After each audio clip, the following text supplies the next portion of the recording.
Welcome back to Her True Stories, where we share powerful tales of resilience, revenge, and redemption. I'm your host, and today we have a story that will leave you questioning everything you thought you knew about family loyalty and respect. Before we begin, I want you to ask yourself this. What would you do if the people you loved most called you a pest for caring about them?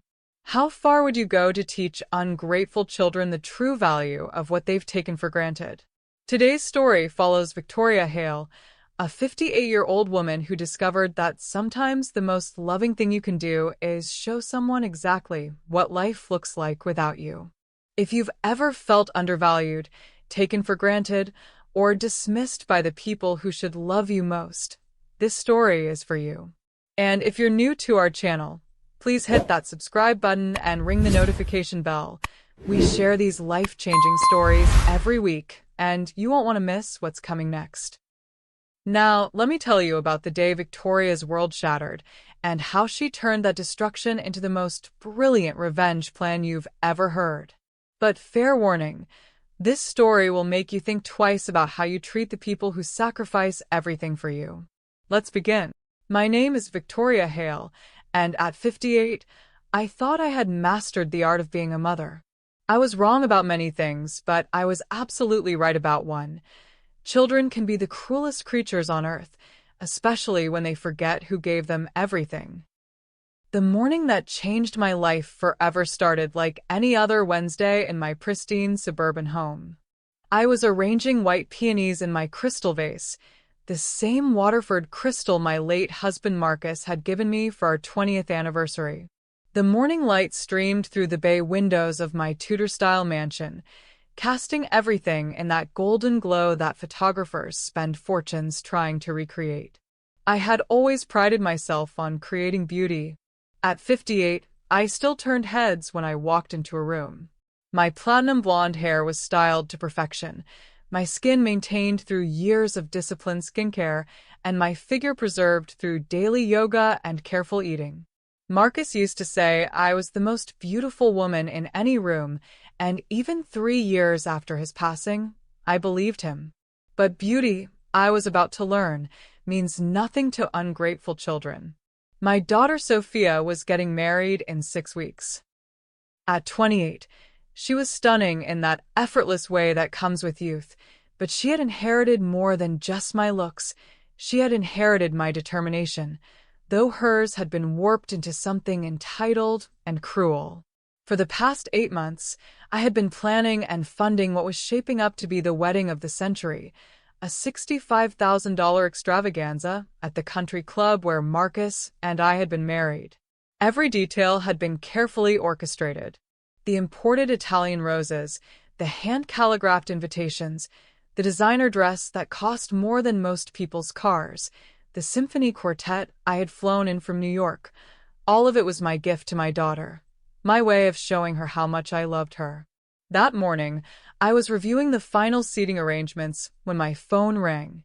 Sophia's name appeared on the screen, and I answered with the warm smile I always wore when speaking to my children. "Good morning, darling. How are the final dress fittings going?" "Mom." Her voice was sharp, impatient. "We need to talk about the wedding." "Of course, sweetheart. What can I help you with?" "It's about the guest list. You invited the Weatherbys." I paused, setting down my pen. The Weatherbys were old family friends, people who had known Sophia since she was a child. "Yes, dear.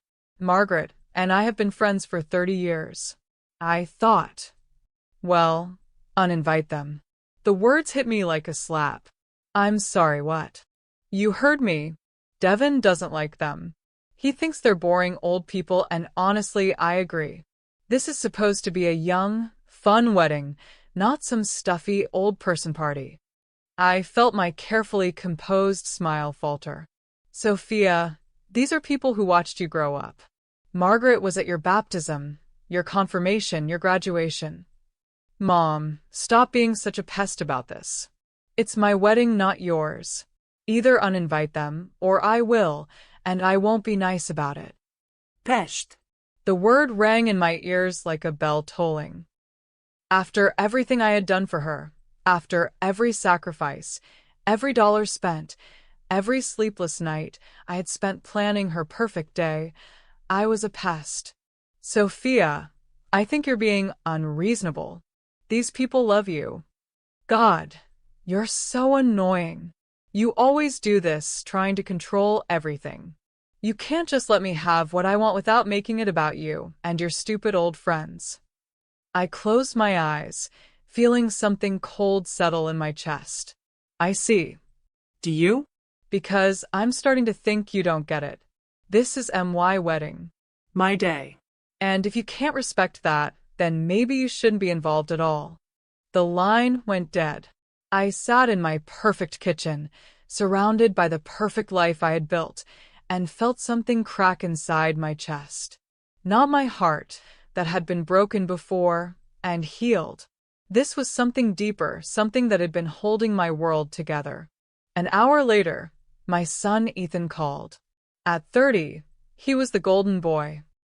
Harvard educated, working at a prestigious law firm, living in the house I owned, and let him use rent-free. He had Marcus's dark hair and my blue eyes, and when he smiled, he could charm anyone into anything.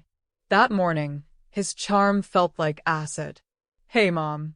Sophia called me about the wedding thing. Did she?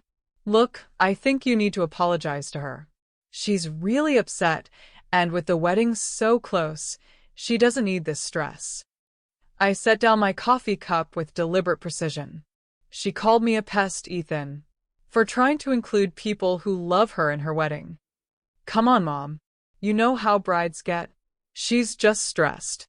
The mature thing to do would be to apologize and move on. The mature thing? Yeah.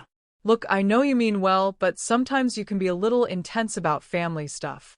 Just say you're sorry, uninvite whoever she wants you to uninvite, and everything will be fine. I stared out at my perfectly manicured garden, at the roses Marcus and I had planted together, at the life we had built for these children. And if I don't, Ethan's voice changed, became cooler. Mom, don't make this harder than it needs to be. Sophia is my sister. She's getting married once, hopefully, and I want her to be happy. If that means choosing between keeping peace with her and keeping peace with you. He didn't finish the sentence, but he didn't need to. I see, I said quietly. So you're saying I should apologize to her for being called a pest? I'm saying you should be the bigger person here. And if I'm not? There was a pause, and when he spoke again, his words cut through me like a knife. Then I'd rather lose my mother than lose my sister. I'd rather lose my mother than lose my sister. The words echoed in the silence of my empty house. These children, for whom I had given up my career, my dreams, my entire identity. These children who lived in homes I provided, drove cars I bought, attended schools I paid for. These children who had never known a moment of want or need because I had sacrificed everything to give them the world. And they would rather lose me. I smiled then, a slow, cold smile that would have terrified anyone who knew me well enough to recognize it. Great, I said softly into the phone. Great. You'd rather lose your mother than lose your sister. Message received loud and clear, darling. Mom, that's not what I... Oh, but it is exactly what you meant. And you know what, Ethan? I think that's a wonderful idea. From now on, you can have everything exactly the way you want it, without your pest of a mother interfering. I hung up the phone and sat in the silence of my kitchen, feeling something new coursing through my veins. Not heartbreak this time. Not grief or sadness or the desperate need to fix things. Power. For the first time in 30 years of motherhood, I felt powerful. I picked up my phone and dialed my wedding planner. Jennifer, it's Victoria Hale. I need you to cancel everything. Yes, everything. The entire wedding. Cancel the venue, the flowers, the caterer, the musicians, all of it. Mrs. Hale, the wedding is in 6 weeks. We'll lose all the deposits. I don't care about the deposits. Cancel it all. And Jennifer? If my daughter calls you, refer her to me. Next, I called my property manager. David, it's Victoria. I need you to serve an eviction notice on the Harrison Street property. Yes, I know my son lives there. 30 days notice, effective immediately. Then I called my insurance company to remove Ethan's car from my policy, followed by the dealership to inform them that the vehicle would be repossessed by end of business. Each phone call felt like removing a weight from my shoulders. Each canceled service, each withdrawn support, each severed financial tie was a small victory. When I was finished, I poured myself a glass of my best champagne, the Dom Perignon that Marcus and I had been saving for Sophia's wedding, and walked out to my garden. The afternoon sun was setting behind the oak trees, painting everything in shades of gold and amber. Somewhere in the distance, I could hear the sound of children playing, their laughter floating on the evening breeze. It was the sound of innocence, of joy untainted by entitlement or cruelty. My children had lost their innocence long ago, I realized. Somewhere between private schools and trust funds, between designer clothes and exotic vacations, they had learned to see love as obligation and generosity as weakness. But they were about to learn a very different lesson. I raised my champagne glass to the setting sun and whispered the words that would define everything that came next. So be it. The first scream came at exactly 7:23 the next morning. I was in my yoga studio, moving through my daily sun salutation routine, when I heard Sophia's voice pierce the morning silence like a banshee wail. Through my window, I could see her standing in my circular driveway, still in her pajamas, holding her phone and shrieking at the sky. I completed my pose with perfect form, breathing deeply as I had been taught, and walked to the window to get a better view of the show. Sophia was pacing now, her blonde hair wild around her shoulders, gesticulating wildly as she spoke into her phone. Even from a distance, I could see the tears streaming down her face, the complete breakdown of the composed young woman who had called me a pest less than 24 hours ago. My phone began ringing. Sophia's name flashed on the screen. I let it go to voicemail. It rang again immediately. Then again. On the fourth call, I finally answered, my voice perfectly calm and pleasant. Good morning, darling. Emma. The word was more scream than greeting. What did you do? I'm sorry, dear. You'll have to be more specific. I've done quite a few things this morning. I made myself a lovely breakfast, did my yoga, watered the orchids. The wedding. What did you do to my wedding? I smiled, settling into my favorite armchair with my morning tea. Oh, that. I canceled it.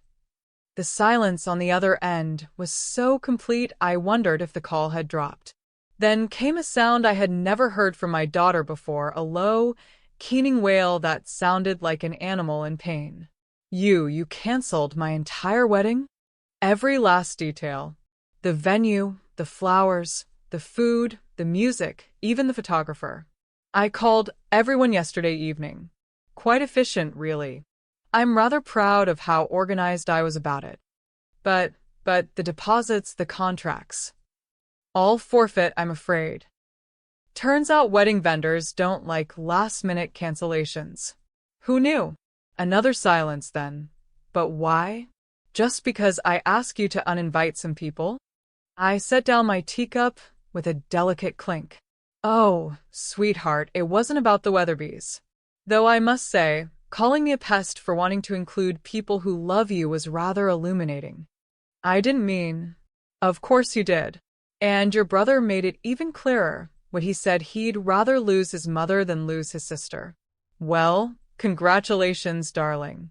You've both gotten exactly what you wanted. Mom, please, I was just stressed about the wedding. You know how crazy everything has been. Was crazy. Past tense. There's no wedding to be stressed about anymore. I could hear her hyperventilating through the phone. You can't do this. You can't just destroy everything because your feelings got hurt. Actually, I can. It was my money funding your little fairy tale, my connections securing your venues, my reputation guaranteeing your vendors. And since I'm apparently just a pest who interferes too much, I thought I'd remove myself from the equation entirely. Devin is going to kill me. His parents are going to think I'm completely irresponsible. Aren't you? The question hung in the air like a blade. What? Aren't you completely irresponsible? You're 28 years old, Sophia. You work part-time at a boutique that barely covers your shopping habits. You live in an apartment I pay for, drive a car I bought, and just yesterday you were planning a wedding funded entirely by money you never earned. So tell me, dear, what exactly about that situation suggests responsibility? I, And now you'll have the opportunity to prove just how responsible you can be. I'm sure Devin will understand when you explain that you'll need to postpone the wedding until you can afford to pay for it yourselves. We can't afford a wedding like that. It would take years to save up that kind of money. Then I suppose you'll have a long engagement. How romantic. Mom, please. I'm sorry I called you a pest. I was wrong. But you can't punish me like this over one word. One word? Oh, sweetheart, this isn't about one word. This is about a pattern. A pattern of entitlement, disrespect, and taking for granted everything I've given you. Yesterday was just the final straw. My other phone line began ringing. Ethan's name appeared on the caller ID. Oh, look at that. Your brother is calling. I should probably take this. He might have some interesting news to share. Mom, don't hang up. Goodbye, Sophia. I hope you have a lovely day figuring out how to be responsible. I switched to the other line. Hello, Ethan. What the hell is wrong with you? His voice was pure fury, none of the charm he usually deployed when he wanted something from me. Good morning to you too, dear. I trust you slept well in your lovely home. You know damn well I didn't, since I got an eviction notice slipped under my door at 6 a.m. 30 days to vacate? Are you out of your mind? Not at all. I'm clearer-headed than I've been in years. This is insane, Mom. You can't just throw me out of my house because you're mad about some stupid family argument. Your house?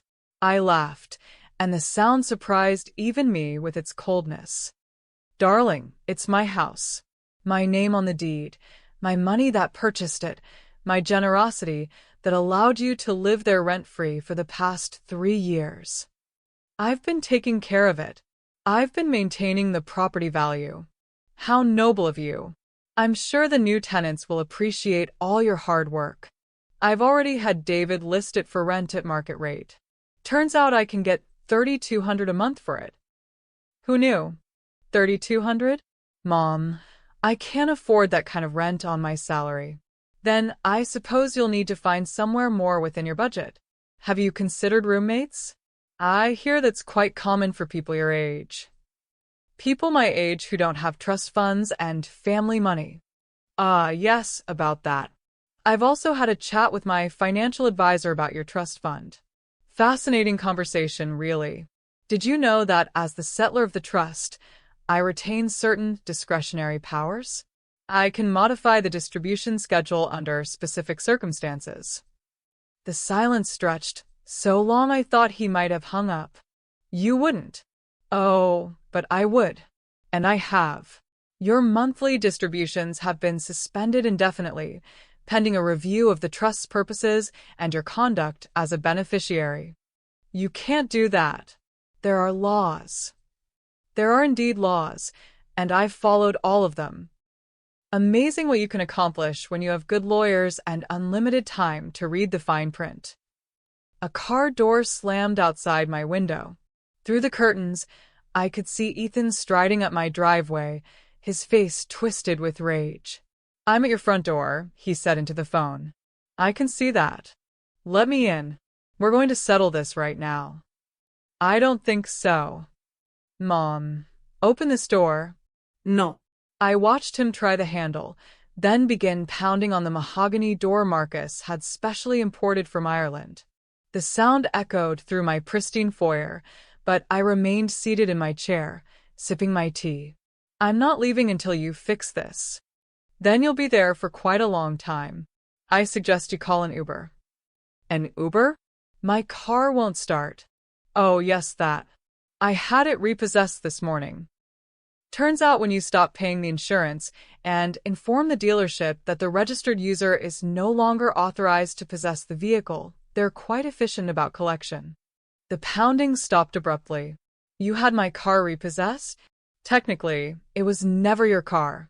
The loan was in my name, the insurance was on my policy, and the payments came from my account.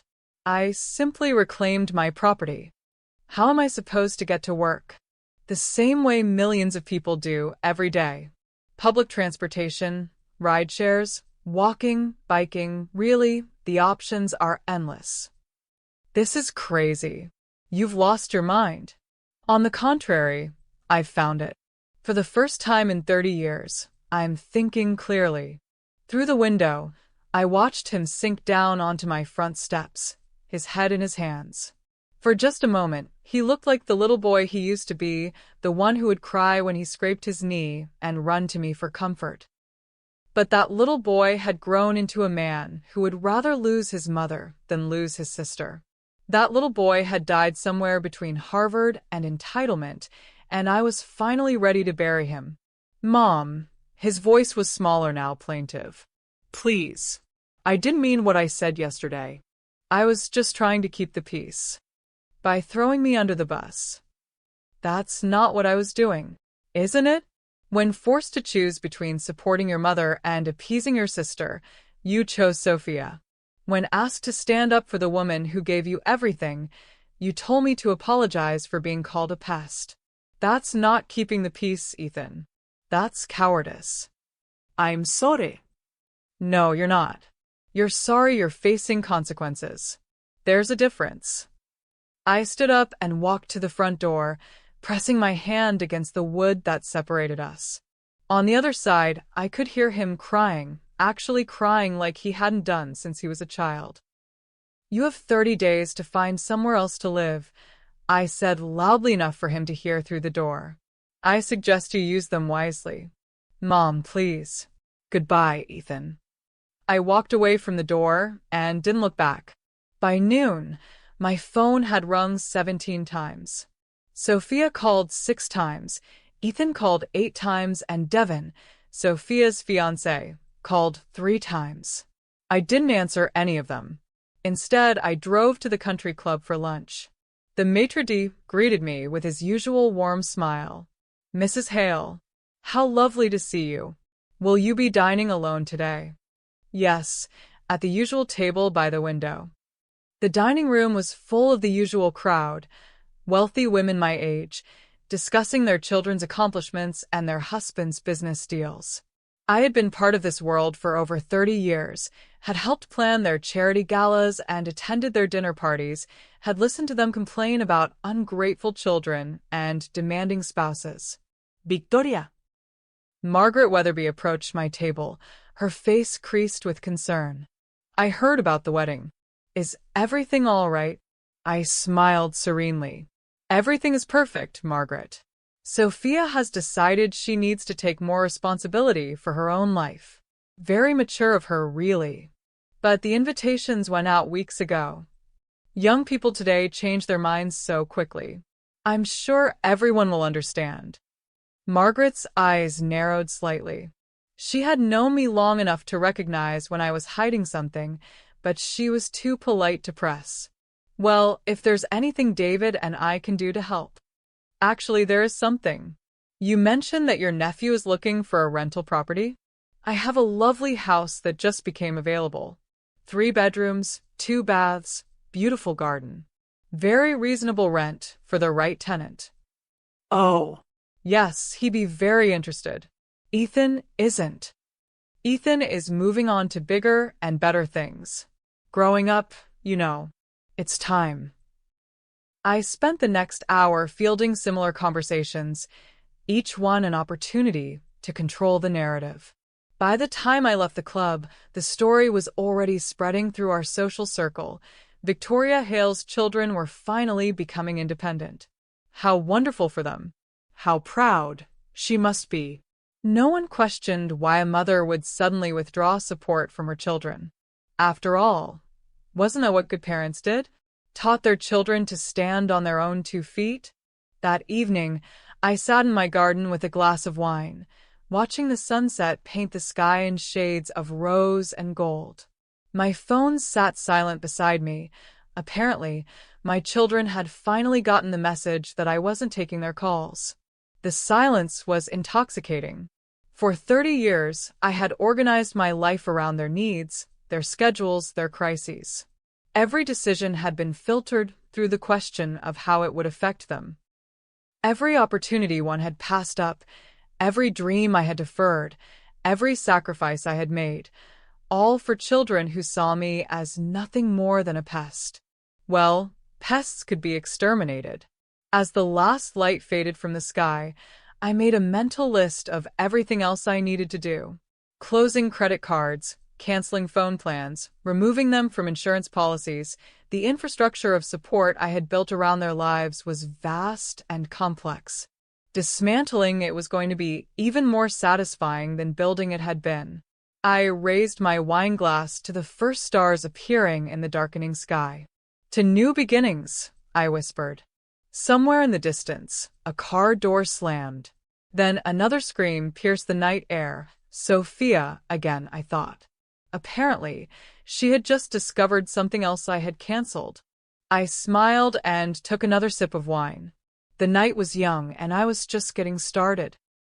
The beauty of a well-connected social life is that information travels faster than wildfire, and reputation is everything.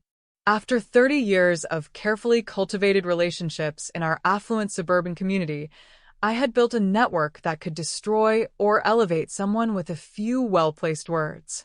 It was time to put that network to use. 3 days after cutting off my children's financial support, I began phase 2 of what I had started thinking of as my educational program. If they wanted to be independent, they would learn exactly what that meant, not just financially but socially. I started with Sophia. Thursday morning, I placed a call to Patricia Hamilton, Devon's mother. Patricia and I had moved in the same circles for years, though we had never been particularly close. She was old money, the kind of woman who pronounced her words with crystalline precision and judged people by their bloodlines. Under normal circumstances, I found her exhausting. Today, she was perfect for my purposes. Patricia, dear, it's Victoria Hale. I hope I'm not calling at a bad time. How lovely to hear from you. I was just thinking about the wedding. Patricia and I are so looking forward to it. Yes, well, that's actually why I'm calling. I want to speak with you personally before the gossip mill got hold of the story. There was a pause. Patricia Hamilton lived for gossip, but only when she was the one controlling it. What story, dear? I sighed, injecting just the right note of maternal concern into my voice. I'm afraid Sophia has decided to postpone the wedding. She's been having some difficulties lately. I've been trying to support her through this challenging time, but I thought you should know what's been happening. Difficulties? What kind of difficulties? Well, I don't like to air family business, but since your family is involved now. Sophia has been struggling with some very impulsive behavior. Financial irresponsibility, emotional outbursts, unrealistic expectations. Yesterday, she screamed at me in my own driveway because I suggested she might want to contribute something to her own wedding costs. Every word was technically true, just framed in a way that made Sophia look unstable rather than entitled. Oh my, Patricia murmured.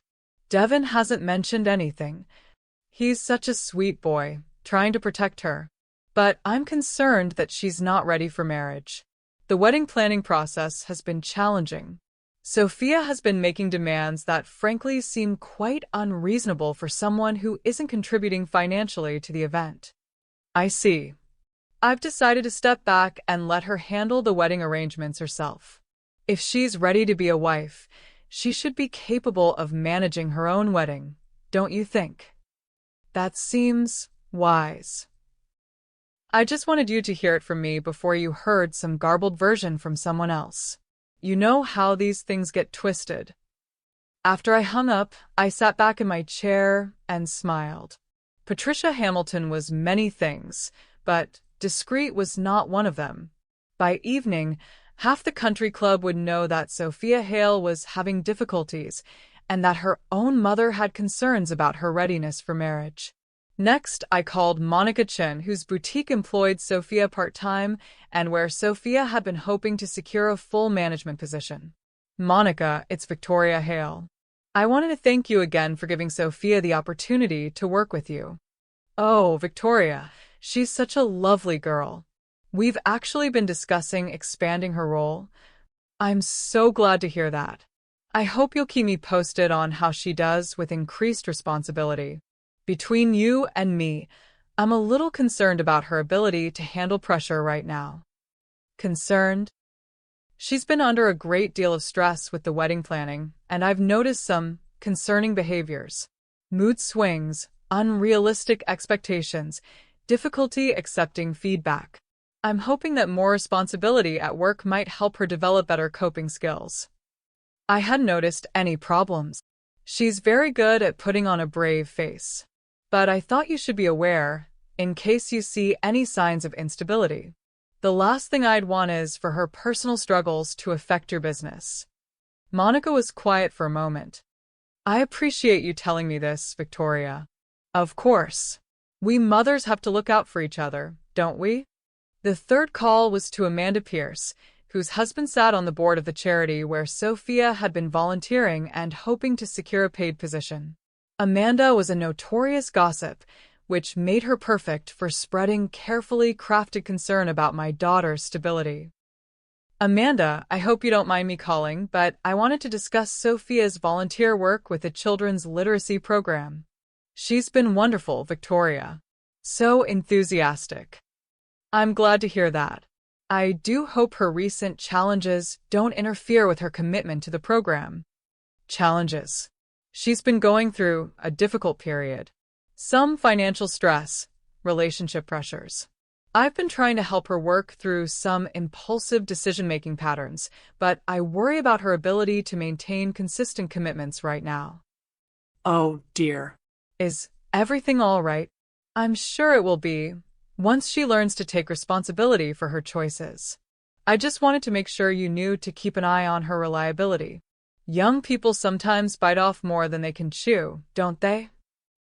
By the time I finished my calls, I had planted seeds of doubt about Sophia's stability and reliability in the minds of 3 influential women who had spread those concerns throughout our social circle. None of it was slander. I had been careful to express only motherly concern and share observations that were technically accurate. But the effect would be devastating. For Ethan, I chose a different approach. My son prided himself on his professional reputation and his connections in the legal community. He had worked hard to build relationships with senior partners and potential mentors, relationships that could make or break his career trajectory. I started with a call to Harrison Burke, the senior partner at Ethan's firm. Harrison and Marcus had been golfing partners for years, and he had always treated me with respect due to a major client's widow. Harrison, I hope you have a moment to chat. I wanted to thank you again for taking such good care of Ethan. Of course, Victoria. He's a bright young man with a lot of potential. I'm so glad you think so. I must admit, I've been a little concerned about him lately. Concerned? He's been under some financial pressure, nothing serious, but enough to affect his judgment. He's always been so responsible, but lately I've noticed some concerning choices. Impulsive spending, risky decisions. I'm hoping that increased responsibility at work might help him develop better discipline. I see. I don't want to interfere in his professional life, of course. But I thought you should know that he's been dealing with some personal challenges. I'd hate for any of that to spill over into his work performance. Thank you for letting me know, Victoria. I'll keep an eye on things. The beauty of these conversations was that they accomplished multiple goals simultaneously. They planted doubts about my children's competence and reliability, while also positioning me as the concerned mother trying to help them through difficult times. Anyone who heard these stories would see me as supportive and reasonable, while viewing Sophia and Ethan as unstable and irresponsible. My phone rang as I was finishing lunch. Sophia's name appeared on the screen. "Hello, dear. Mom, something weird is happening. Devon's mother called in this morning asking if I was okay. She said she heard I was having some kind of breakdown." How strange. I can't imagine where she would have gotten that idea. And Monica at the boutique pulled me aside today, asking if I was dealing with too much stress. She seemed different, like she was watching me for signs of crazy or something. Perhaps people are just concerned about you after the wedding postponement. You did have quite a public meltdown in my driveway. I wasn't having a meltdown. I was upset because you destroyed my wedding. Sweetheart, the way you tell the story and the way others perceived it might be two different things. Neighbors talk, you know. What are you saying? I'm saying that actions have consequences, and sometimes those consequences ripple outward in ways we don't expect. There was a long pause. Mom, did you say something to people? I've spoken with several friends who asked about the wedding, yes. I told them you had decided to take more responsibility for your own life. I thought that was a positive way to frame it. What exactly did you say? The truth, dear. That you're going through some growing pains as you learn to be more independent. That you're dealing with the stress of adult responsibilities. All perfectly normal things for someone your age. But the way you're saying it makes it sound like... Like what? Like I'm falling apart. Are you? Another long pause. I need to see you. We need to talk about this face to face. I'm afraid I'm busy for the next several days, but I'm sure things will work themselves out. Mom, I have to go, dear. Take care of yourself. I hung up and immediately called Margaret Weatherby. Margaret, it's Victoria again. I just got off the phone with Sophia, and I'm even more concerned than before. She's becoming quite paranoid, accusing me of spreading rumors about her. I think the stress of adult responsibility is really affecting her mental state. Oh, Victoria, how difficult this must be for you. It is. I keep hoping she'll mature out of this phase, but I'm starting to worry that it might be something more serious. Keep her in your prayers, would you? Of course, dear. And, Victoria, you're handling this with such grace. Not every mother would be so patient. That evening, I received a text from an unknown number. This is Devon. We need to talk. I ignored it. 20 minutes later, my doorbell rang. Through the peephole, I could see Devon standing on my front porch, his usually perfect hair disheveled, his expensive suit wrinkled. He looked like a man who had been having a very bad day. I opened the door with my warmest smile. Devon, what a lovely surprise. He stepped inside, his eyes scanning my pristine foyer as if seeing it for the first time. Mrs. Hale, I need to understand what's happening with Sophia. Please call me Victoria. We're practically family, after all. Would you like some tea? No, thank you. My mother called today asking if Sophia was having some kind of mental health crisis. My boss mentioned that he'd heard she was unstable. 3 different people asked me if I was sure I wanted to marry someone who was going through difficulties. I guided him into my living room, gesturing for him to sit in the chair across from mine. How concerning. People do love to gossip, don't they? Victoria, with all due respect, this isn't random gossip. These are specific concerns that seem to be coming from people who know your family well. I settled into my chair and studied him carefully. Devon was intelligent. That had always been one of his more attractive qualities. Under different circumstances, I might have been proud to call him my son-in-law. Tell me, Devon, in the time you've known Sophia, would you say she's demonstrated good judgment and emotional stability? He blinked, clearly not expecting the question. Yes, of course. Really? Think carefully. Has she shown the ability to handle stress calmly? To make responsible financial decisions? To consider other people's feelings when making choices? His mouth opened, then closed.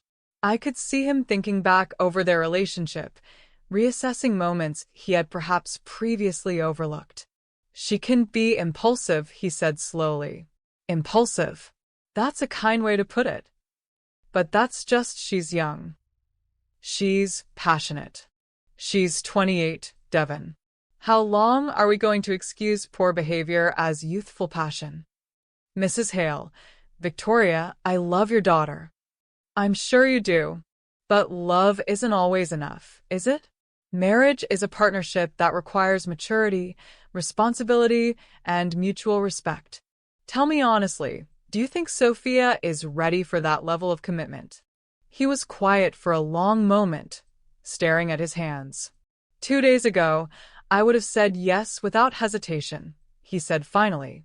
But watching how she's handled this wedding situation, the screaming, the blame, the complete inability to take any responsibility for her own actions. Go on. And the money thing. I always knew you were generous with her, but I didn't realize how completely dependent she was. When you withdrew your support, she fell apart completely. She can't even conceive of funding her own wedding. And that doesn't concern you? Of course it concerns me, but I thought it was just because the wedding was so elaborate. I didn't realize she can't actually afford anything she has. I leaned forward slightly. Devon, I need to ask you something, and I want you to be completely honest with me. If you marry Sophia, are you expecting to inherit a life of financial support from me? His face flushed red. I would never. I'm not accusing you of being a gold digger.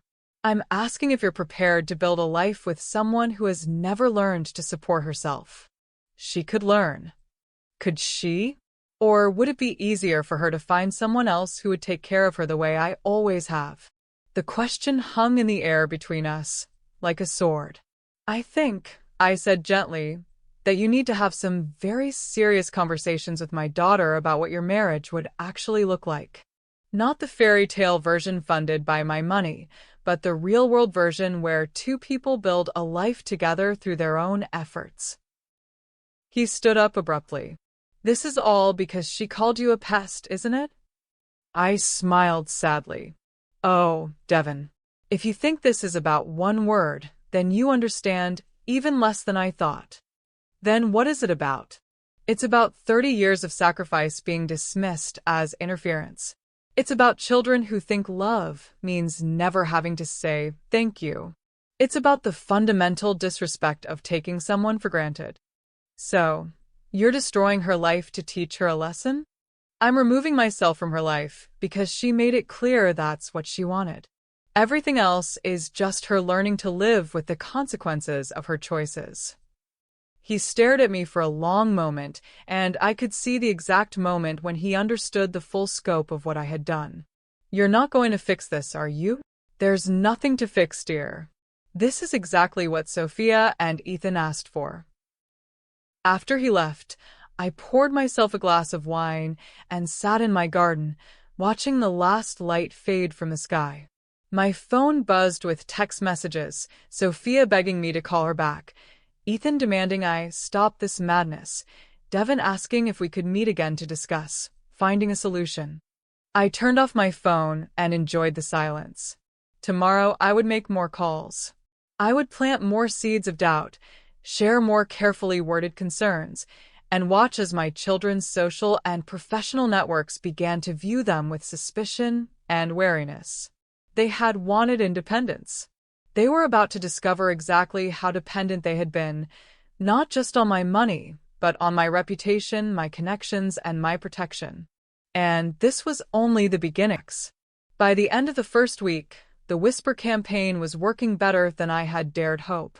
The beauty of high society is that reputation is everything, and once doubt is planted, it spreads like a virus through seemingly casual conversations. I was having lunch at the country club with my usual Tuesday group when Patricia Hamilton approached our table, her face, wearing that expression of concerned superiority that wealthy women perfect over decades of social climbing. Victoria, dear, I hope you don't mind me asking, but is everything all right with Sophia's young man? I set down my fork and looked up with practiced innocence. Devon? As far as I know. Why do you ask? Well, yesterday at the tennis club, I overheard him on the phone having what sounded like a rather heated argument. Something about money and expectations, and whether someone was marriage material. I couldn't help but wonder if perhaps the engagement isn't as stable as it appeared. Around the table, other women leaned in slightly. Nothing drew their attention quite like the scent of relationship drama in their social circle. How concerning, I murmured. Though I suppose it's natural for young couples to have disagreements when they're facing adult realities for the first time. Adult realities? Asked Margaret Weatherby, who had been unusually quiet since learning about the wedding postponement. Well, the wedding cancellation has forced them to confront some difficult questions about their future. When you take away the fairy tale trappings, sometimes couples realize they haven't actually discussed the practical aspects of marriage. Such as? Patricia's eyes gleamed with barely concealed hunger for gossip. Oh, the usual things. Who pays for what, whose family they'll spend holidays with, how they'll manage their finances. Sophia has always been rather sheltered from those kinds of concerns. The women around the table exchanged meaningful glances. In our social circle, being sheltered was code for spoiled and unprepared for real life. I'm sure they'll work it out, said Jennifer Morrison, though her tone suggested she thought no such thing. I hope so, I replied, sighing delicately, though I must admit I'm concerned about Sophia's ability to handle conflict. She's always been rather dramatic when things don't go her way. That afternoon, I received a call from Monica Churn at the boutique. Victoria, I hope you don't mind me calling, but I wanted to discuss Sophia's performance here at the shop. Of course. Is everything all right? Well, that's what I'm trying to determine. Yesterday, she had what I can only describe as an emotional outburst with a customer who questioned the price of a handbag. And this morning, she was over an hour late because, according to her, she couldn't find her car keys. I made a sympathetic noise. The stress of the wedding situation has been very difficult for her. I understand that, but I'm concerned about the pattern. She's been increasingly unreliable, and frankly, some of her behavior has been quite unprofessional. I'm wondering if perhaps she needs some time off to sort through her personal issues. That might be wise. Sometimes young people need to hit bottom before they can learn to manage their own lives. Hit bottom. I mean that sometimes it takes real consequences for people to develop maturity and self-discipline. After the call ended, I smiled to myself. Sophia was about to lose her job, and it would be framed as her own failing rather than my manipulation. My phone rang again. This time it was Harrison Burke from Ethan's law firm.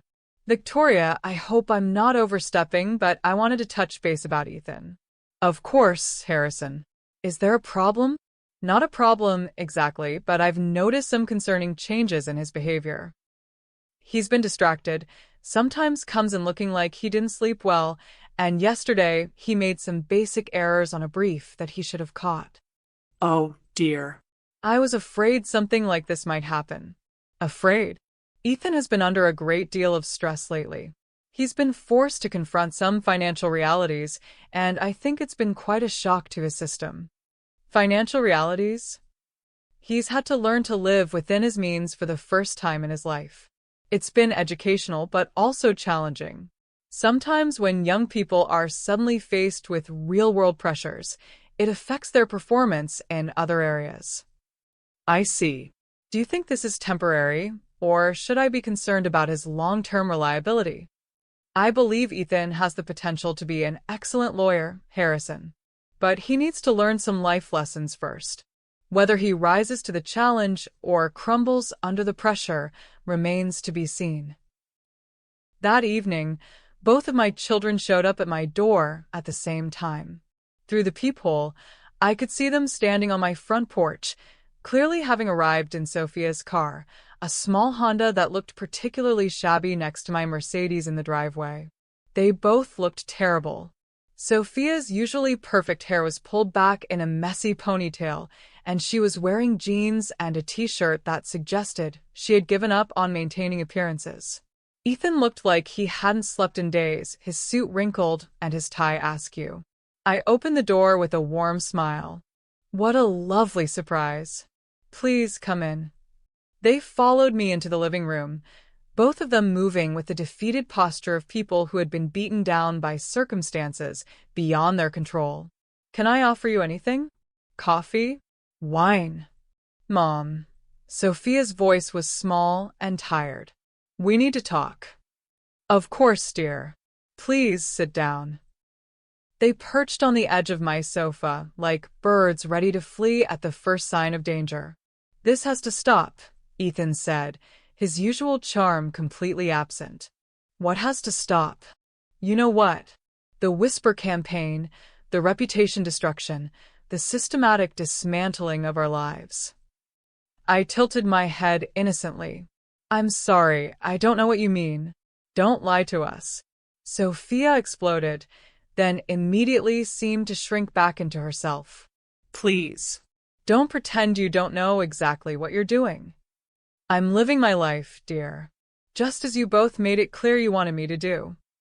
Living your life doesn't include telling everyone in town that we're unstable and irresponsible, Ethan said. Have I said you're unstable and irresponsible? You've implied it. You've planted seeds and let other people draw their own conclusions. And what conclusions have they drawn? Sophia started crying.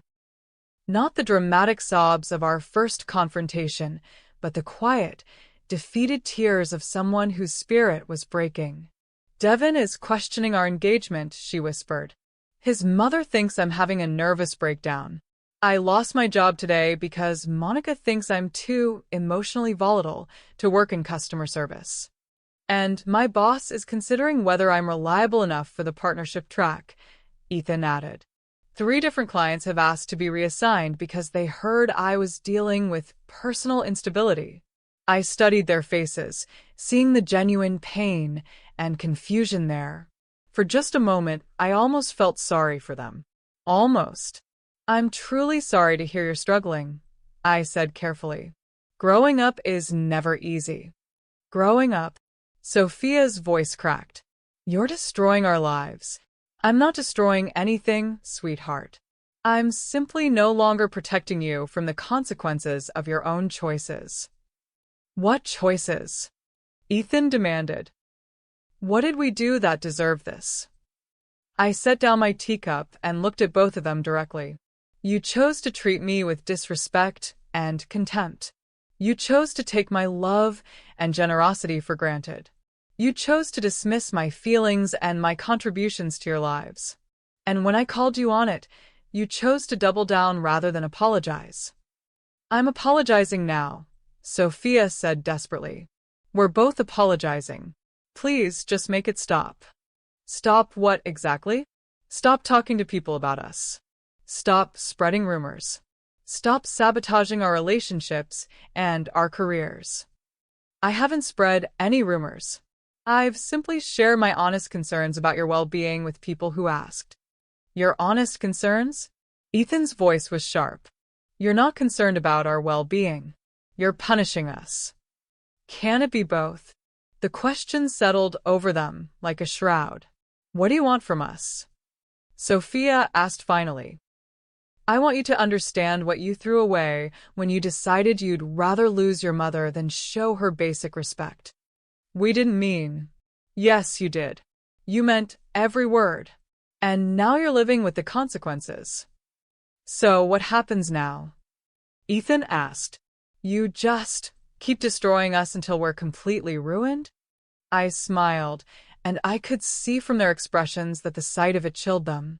Oh, darling, I'm not destroying you. I'm educating you. This is what life looks like when you don't have a safety net. This is what happens when you have to stand on your own merits rather than relying on family connections and protection.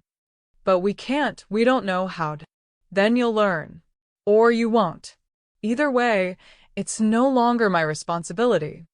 They sat in silence for several long minutes, and I could see them trying to process the scope of their situation. If we, Sophia started, then stopped. If we did everything you wanted, would you fix this? What do you think I want? For us to grovel, to beg forgiveness, to admit we were wrong. And are you wrong? Another long silence. Yes, Ethan said finally. We were wrong. We were disrespectful and ungrateful, and we took you for granted. And we're sorry, Sophia added. We're really, truly sorry. I nodded thoughtfully. I'm sure you are. You're sorry you're facing consequences. You're sorry your comfortable lives have been disrupted. You're sorry people are seeing you for who you really are rather than who you pretended to be. That's not. But are you sorry for the way you treated me? Or are you just sorry you got caught? Neither of them answered. Here's what's going to happen, I said, standing up. You're going to learn to live in the world you created. A world where you have to earn respect rather than demand it. Where you have to prove your worth rather than assume it. Where you have to take responsibility for your own choices rather than blaming others when things go wrong. For how long? Ethan asked. For as long as it takes. As long as it takes for what? I smiled again, and this time I didn't try to hide the coldness in it. For you to become the people you should have been all along. After they left, I stood at my window watching their little Honda disappear into the night. Tomorrow, I would make more calls, plant more seeds, watch more of their carefully constructed lives crumble around them. They thought this was punishment. They had no idea that this was mercy compared to what I was truly capable of. They were about to find out. The charity gala was my masterpiece. I had been planning it for 3 weeks, ever since I realized that simply cutting off my children's financial support and damaging their reputations wasn't enough.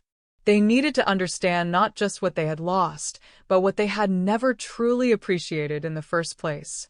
The theme was strengthening family values, perfectly innocuous, socially admirable, and precisely calculated to serve my purposes. I had chosen the ballroom at the Grandview Hotel, the same venue where Sophia's wedding reception should have been held. The irony was delicious. The guest list was a carefully curated collection of everyone who mattered in our social circle: the Hamiltons, the Weatherbys, the Chens, the entire board of the country club, plus select members of the business community and local media. I had sent invitations to Devin and his family, as well as several of Ethan's colleagues from the law firm. Most importantly, I had invited Sophia and Ethan.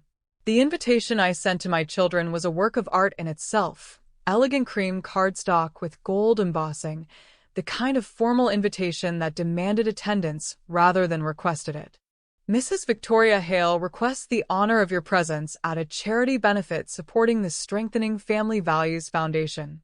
Black tie required. RSVP by return post. Asterisk. I knew they would come. They had to come. Refusing to attend their mother's charity gala would be social suicide in our community. The week leading up to the event was spent in careful preparation. I hired the best caterer in the city, arranged for a string quartet, and commissioned floral arrangements that would have made Sophia's cancelled wedding look modest by comparison. I also spent considerable time crafting my speech. The night of the gala, I stood in front of my full-length mirror, adjusting the diamond necklace Marcus had given me for our 25th anniversary. I was wearing a midnight blue gown that had cost more than most people's monthly salary, and I looked every inch the successful, sophisticated woman I had become. My reflection smiled back at me, and for the first time in months, I felt genuinely happy. The ballroom was already half full when I arrived, fashionably late and dramatically beautiful. Conversations paused as I entered, and I graciously accepted the compliments and congratulations that followed me through the crowd. "Victoria, darling, this is absolutely magnificent," gushed Margaret Weatherby, resplendent in silver silk. "You've outdone yourself." "Thank you, Margaret. It's important to support causes that strengthen our community values, don't you think?" I moved through the room like a queen holding court, accepting praise and admiration from everyone I encountered. The charity aspect of the evening was legitimate.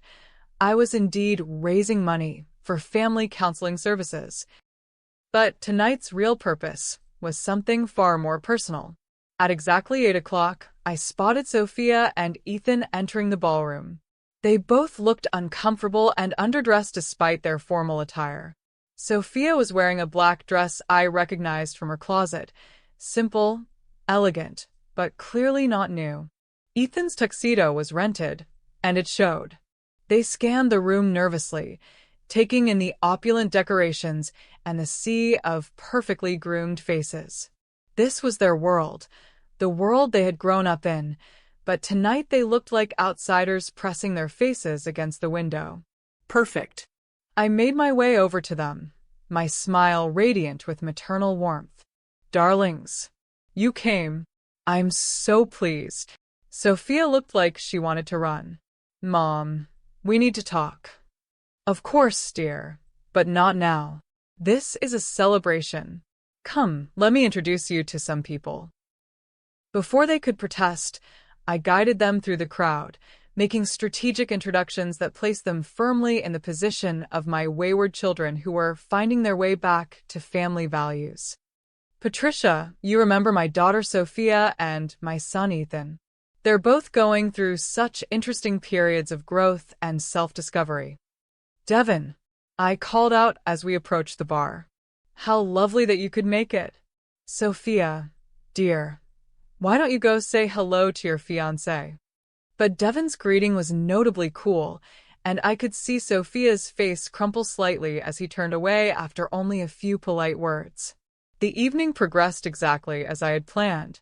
I watched my children navigate the social minefield I had created for them, seeing how our friends and acquaintances treated them with polite distance rather than the warm familiarity they had once enjoyed. Every conversation was an exercise in subtle humiliation. People who had known them their entire lives now spoke to them with the careful politeness reserved for unstable family members at formal events. At 9:30, I took the stage for my speech. "Good evening, everyone, and thank you so much for joining me tonight in support of such an important cause." The room fell silent, all attention focused on me. I could see Sophia and Ethan standing near the back, their faces tense with apprehension. "Family values are the foundation of our society," I began, my voice carrying clearly through the ballroom. "But sometimes those values become corrupted by entitlement, by taking our loved ones for granted, by forgetting that love is something that must be earned and maintained through respect and gratitude." Murmurs of agreement rippled through the crowd. I've learned recently that even the strongest family bonds can be tested when children grow up believing that their parents' love and support are obligations rather than gifts. I could see people beginning to understand that this speech was more personal than they had initially realized. Tonight, we're raising money to help families learn to communicate better, to appreciate each other more fully, and to understand that healthy relationships require mutual respect and genuine gratitude. My eyes found Sophia and Ethan in the crowd. They both looked stricken. I want to especially thank my own children for teaching me these valuable lessons. Through their recent journey toward independence, they've shown me the importance of allowing young adults to discover their own capabilities rather than enabling their dependence. The room was completely silent now, everyone acutely aware that they were witnessing a very public family drama. Sophia and Ethan have been so brave in choosing to build their own lives without relying on family support. I'm so proud of their courage in facing the real world on their own terms. I could see Devin's parents exchanging concerned glances. Several people were looking directly at my children, whose faces had gone pale. They've taught me that sometimes the most loving thing a parent can do is step back and allow their children to experience the consequences of their choices. It's not easy to watch your children struggle, but it's necessary for their growth. Someone in the crowd actually winced.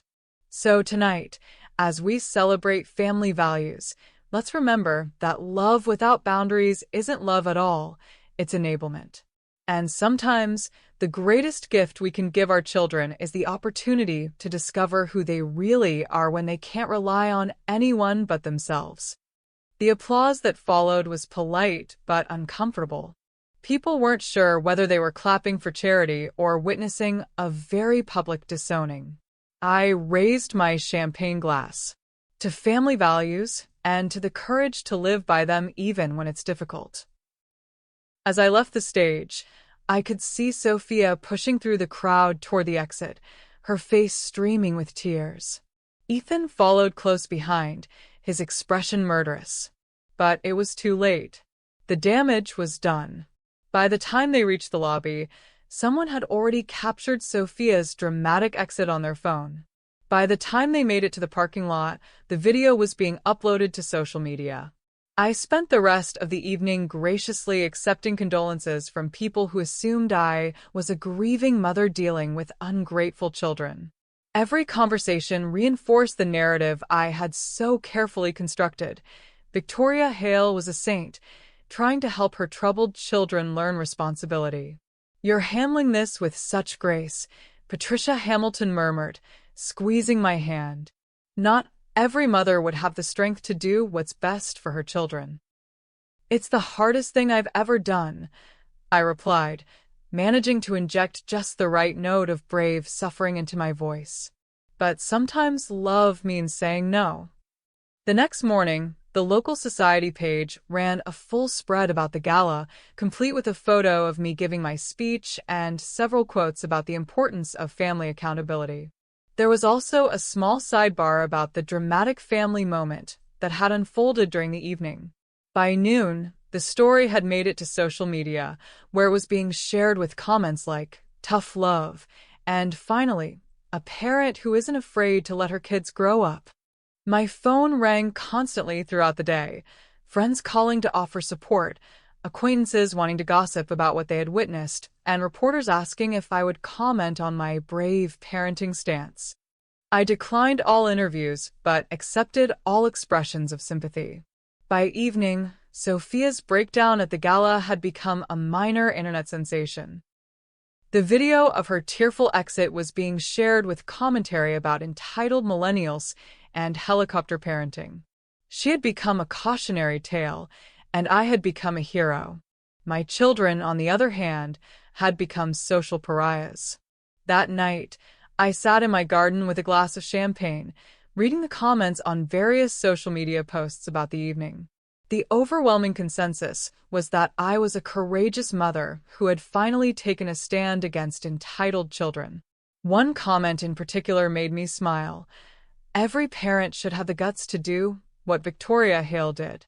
Maybe if more kids faced real consequences, they'd learn some respect." I raised my glass to the stars and whispered, "To consequences." Tomorrow, Phase 4 would begin. The aftermath of the charity gala exceeded even my most optimistic expectations. Within 48 hours, my children had become local celebrities for all the wrong reasons, while I basked in the glow of public sympathy and admiration. The society columns were particularly satisfying. "Local mother takes brave stand against entitled children," read one headline. Another proclaimed, "Victoria Hale shows true family values in action." My favorite was from the weekend lifestyle section. "When love means letting go, a mother's difficult choice." Each article painted me as a devoted mother forced to take drastic action to help her adult children learn responsibility. The narrative was so perfectly crafted that even I was almost convinced of my own nobility. Monday morning brought the first major casualty. Devon called off the engagement. I learned about it through Margaret Weatherby, who called me at precisely 9 a.m. with barely concealed excitement. Victoria, dear, I hope you don't mind me calling so early, but I thought you should know. Patricia Hamilton just called to tell me that Devin has broken up with Sophia. I made an appropriately shocked sound. Oh my goodness. When did this happen? Apparently late last night. Patricia said he couldn't handle the public humiliation, especially after his colleagues started asking if he was really ready to marry someone so emotionally unstable. How terrible for both of them. Patricia also mentioned that Devin's father was concerned about potential career implications if his son married into a family with such public difficulties. The irony was exquisite. Devin's family, who had been perfectly happy to align themselves with my wealth and social position when it benefited them, had now decided that association with the Hale family was too risky for their precious son's reputation. I suppose young people today don't understand that marriage means standing by each other through difficult times, I said carefully. Exactly. Though I must say, Patricia seemed rather relieved. She never thought Sophia was quite stable enough for her son. After Margaret hung up, I allowed myself a small smile of satisfaction.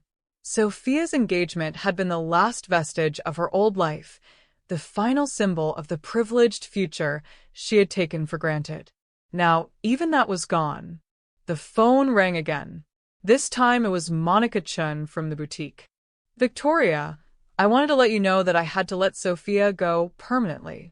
After the incident at your charity gala, several customers have asked specifically not to be helped by her. I can't afford to have someone working here who makes customers uncomfortable. I understand completely, Monica. Business must come first. I feel terrible about it, but with the video circulating on social media, people are talking about her breakdown and it's affecting the shop's reputation. You're absolutely right to protect your business. I'm sure Sophia will understand. But Sophia didn't understand. She showed up at my door at 2 o'clock that afternoon, her face swollen from crying and her hair unwashed. He left me, she said without preamble when I opened the door. Devin? Yes, I heard. I'm so sorry, darling. Are you? Her voice was bitter, older somehow. Are you really sorry? Or is this exactly what you wanted? I stepped aside to let her in, though she looked like she might collapse on my doorstep otherwise. I never wanted you to be hurt, Sophia. I wanted you to grow up. Well, congratulations. I'm all grown up now. I lost my job, my fiancé, my friends, my entire life, all in one weekend. These are consequences, not punishments. What's the difference? I guided her into the living room, noting how she seemed to shrink into the expensive furniture that had once been part of her everyday environment. Consequences are what happen when our choices catch up with us. Punishments are arbitrary penalties imposed by others. This feels pretty arbitrary to me. Does it? Let's review what's actually happened, shall we? You lost your job because you were unreliable and unprofessional. You lost your fiancé because he realized you weren't mature enough for marriage. You lost your social standing because people saw how you really behave when you don't get your way. I wasn't unreliable. You were over an hour late to work because you couldn't find your car keys. You had an emotional outburst with a customer. You've been increasingly unstable and dramatic since your wedding was canceled. My wedding was canceled because you destroyed it. Your wedding was canceled because you called me a pest for trying to include people who love you. She stared at me for a long moment, and I could see her trying to process the logic of what I was saying. So what happens now? She asked finally. Do I just disappear? Become a cautionary tale for other ungrateful daughters? You figure out how to build a life based on your own efforts rather than my support. I don't know how to do that. Then you learn. From who? Everyone in town thinks I'm a spoiled brat who had a public breakdown. Who's going to hire me? Who's going to date me? Who's going to be my friend? I studied her face, seeing genuine desperation there for the first time. This was what I had been waiting for, the moment when she finally understood the full scope of what she had lost. Perhaps, I said carefully, you should have thought about that before you decided you'd rather lose your mother than show her basic respect. I never said that. Ethan said that. And you agreed with him. I was upset. You were honest. Sometimes crisis reveals who we really are. She began crying again, the hopeless tears of someone who had finally realized the depth of their situation. What do you want me to do? Beg? Grovel? Tell me what you want and I'll do it. I want you to understand that actions have consequences. I want you to learn that love and respect are earned, not demanded. I want you to become someone worthy of the advantages you've been given. And if I do, if I learn all those lessons, will you fix this? I smiled sadly. Oh, sweetheart. I'm not the one who broke this. I can't be the one to fix it. But you could. You could call people, explain that it was all a misunderstanding. It wasn't a misunderstanding. This is exactly who you are when you can't rely on my money and protection. That's not fair. Fair? You think it's fair that I spent 30 years sacrificing my own dreams to give you everything you wanted, only to be called a pest when I tried to share in your happiness? I apologize for that. You apologized for getting caught. There's a difference. She left an hour later, looking even more defeated than when she had arrived. Through my window, I watched her drive away in her little Honda, and I felt a complex mixture of satisfaction and something that might have been sadness. But the sadness was brief. That evening, I received another call that reminded me exactly why I was doing this. Mrs. Hale? This is Detective Martinez with the police department. I'm calling about your son, Ethan. My heart skipped a beat. Is he all right? He's fine physically, but he's been arrested for credit card fraud. I'm sorry, what? Apparently, he's been using stolen credit card information to make online purchases. We've traced several fraudulent transactions back to his computer. I sat down heavily, genuinely shocked. Are you certain? Yes, ma'am. He's admitted to the charges. It appears he's been involved in this for several weeks, trying to maintain his lifestyle after his financial support was cut off. I see. He's asked me to call you about bail. It's set at $50,000. $50,000. The irony was staggering. Ethan had turned to crime rather than swallow his pride and find legitimate work. Mrs. Hale? Are you there? Yes, Detective. I'm here. I'll be down to post bail shortly. Thank you, ma'am. He'll be processed out within a few hours of payment. After I hung up, I sat in my kitchen staring at my phone. Ethan had committed actual crimes rather than adapt to his new financial reality.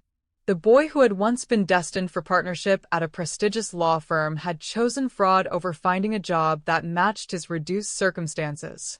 It was worse than I had imagined and better than I had hoped. I drove to the police station and posted Ethan's bail, maintaining the perfect facade of a concerned mother throughout the process. The desk sergeant was sympathetic, the way people always were when dealing with worried parents. It happens more than you'd think, ma'am, he said as I signed the paperwork. Young people who've never faced real financial pressure sometimes make poor choices when their circumstances change. I'm sure he'll learn from this experience, I replied. Ethan emerged from the holding area, looking haggard and humiliated. His expensive suit was wrinkled and stained, his hair disheveled, and there were dark circles under his eyes that suggested he hadn't been sleeping well even before his arrest. We drove home in silence. When we reached my driveway, he finally spoke. Thank you for posting bail. You're welcome. I suppose you're going to lecture me about poor choices and consequences. Actually, I think the criminal justice system will handle that quite effectively. He turned to look at me, surprise flickering across his face. You're not going to gloat? About my son becoming a criminal? No, Ethan. Even I'm not that vindictive. Then why did you bail me out? I studied his face in the dim light from my porch. He looked young and scared, more like the boy he had once been than the entitled man he had become. Because despite everything, you're still my son. And because I wanted you to understand something. What? This is what happens when privileged people refuse to adjust their expectations to match their reality. You chose crime over humility. I didn't choose crime. I was desperate. You chose crime over getting a job that paid less than you thought you deserved. You chose crime over moving to a smaller apartment. You chose crime over admitting that you needed help. I couldn't ask for help. Everyone in this town thinks I'm a failure already. And whose fault is that? He was quiet for a long moment. Are you going to pay for a lawyer? No. Mom, you're 30 years old, Ethan. You have a law degree from Harvard. If anyone should understand the importance of legal representation, it's you. Figure it out. With what money? You froze my trust fund, remember? Then I suppose you'll need to convince a public defender to take your case seriously, won't you? I got out of the car and walked toward my front door, leaving him sitting in the passenger seat. Mom, wait. I turned back. What happens now? Now you face the consequences of your choices, just like Sophia is doing. And if I learn whatever lesson you're trying to teach me, then you'll be a better person than you were before. But will you forgive me? I looked at my son, really looked at him, seeing past the expensive clothes and privileged education to the scared young man underneath. I already have forgiven you, Ethan. But forgiveness doesn't erase consequences. So this is it. This is just my life now. This is your life until you decide to change it. How am I supposed to change it when everyone in town thinks I'm a criminal and a failure? The same way millions of other people rebuild their lives after making mistakes. One day at a time, one choice at a time, one small step at a time. That's not how our world works. In our social circle, reputation is everything. Then maybe you need to find a new social circle. I went inside and locked the door behind me, leaving Ethan sitting in my driveway. Through the window, I watched him eventually call a cab and disappear into the night. The next morning, news of Ethan's arrest made it into the local paper. Local attorney arrested for credit card fraud. Read the headline, accompanied by a photo from his law firm's website. By afternoon, Harrison Burke had called to inform me that Ethan's employment had been terminated immediately. "I'm sorry, Victoria," he said, "but we can't have someone facing criminal charges representing our clients." "I understand completely, Harrison. You have to protect your firm's reputation. Is there anything we can do to help? Any way we can support the family during this difficult time?" "You're very kind, but I think Ethan needs to handle this on his own. Sometimes the best way to help someone is to let them face their challenges independently." That evening, both of my children showed up at my door together. They looked like refugees from their own lives, dirty, tired, and completely defeated. "We need to talk," Sophia said when I opened the door. "Both of us," Ethan added. Together. I let them in and offered them tea, which they both declined. They sat on my sofa like supplicants in a throne room, their faces pale and desperate. "We get it now," Sophia said. "We understand what you've been trying to teach us. Do you?" "We were spoiled and entitled and disrespectful," Ethan continued. "We took you for granted and treated your love like an obligation. And we're sorry," Sophia added. "Really, truly sorry. We'll do anything to make this right," Ethan said. "Anything you want." I looked at both of them, my children, who had once been the center of my universe, and felt a complex mixture of triumph and melancholy. "What do you think I want?" "For us to grovel," Sophia said quietly. "For us to beg for forgiveness. For us to prove that we've learned our lesson," Ethan added. "And what lesson do you think you've learned?" "That we can't survive without you," Sophia whispered. "That we need your money and protection and connections," Ethan said. I shook my head sadly. "Oh, my dears, you still don't understand at all. Then tell us. Sophia cried. Tell us what you want us to understand. I don't want you to need me. I want you to value me. They stared at me in confusion. The lesson isn't that you can't survive without my money. The lesson is that you never appreciated what my love was worth until it was gone. We appreciate it now, Ethan said desperately. Because you lost it. Because you're facing consequences. But would you appreciate it if I gave it back to you tomorrow? Neither of them answered. Would you call me a pest if I tried to help with your wedding planning? Would you tell me you'd rather lose your mother than admit you were wrong? No, Sophia said, but her voice lacked conviction. No, you wouldn't say it. But would you feel it? The silence that followed was answer enough. You see, I said gently, this isn't about punishment. This is about becoming the kind of people who deserve to be loved unconditionally. And if we become those people? Ethan asked. Then you'll understand that love isn't something you demand or take for granted. It's something you cherish and protect and earn every single day. So, what happens now? Sophia asked. I smiled, and for the first time in weeks, there was genuine warmth in it. Now you learn to build lives worth living, whether I'm part of them or not. After they left, I poured myself a glass of wine and sat in my garden, watching the sun set behind the oak trees. Tomorrow would bring new challenges for my children, new opportunities for growth or failure. But tonight, for the first time since this all began, I felt something approaching peace. The worst was yet to come for them, but perhaps the worst was finally over for me. 2 months after Ethan's arrest, I received a call from a number I didn't recognize. Mrs. Hale? This is Linda Morrison from Second Chances Employment Services. Your daughter Sophia has applied for a position with one of our client companies, and we're conducting reference checks. I set down my morning coffee and smiled. Of course. How can I help you? Well, I have to admit, this is unusual. Most of our clients are people transitioning back into the workforce after difficulties. But Sophia has given you as a character reference, and frankly, her employment history has some gaps that concern our client. What kind of position is she applying for? It's a part-time retail position at a discount clothing store.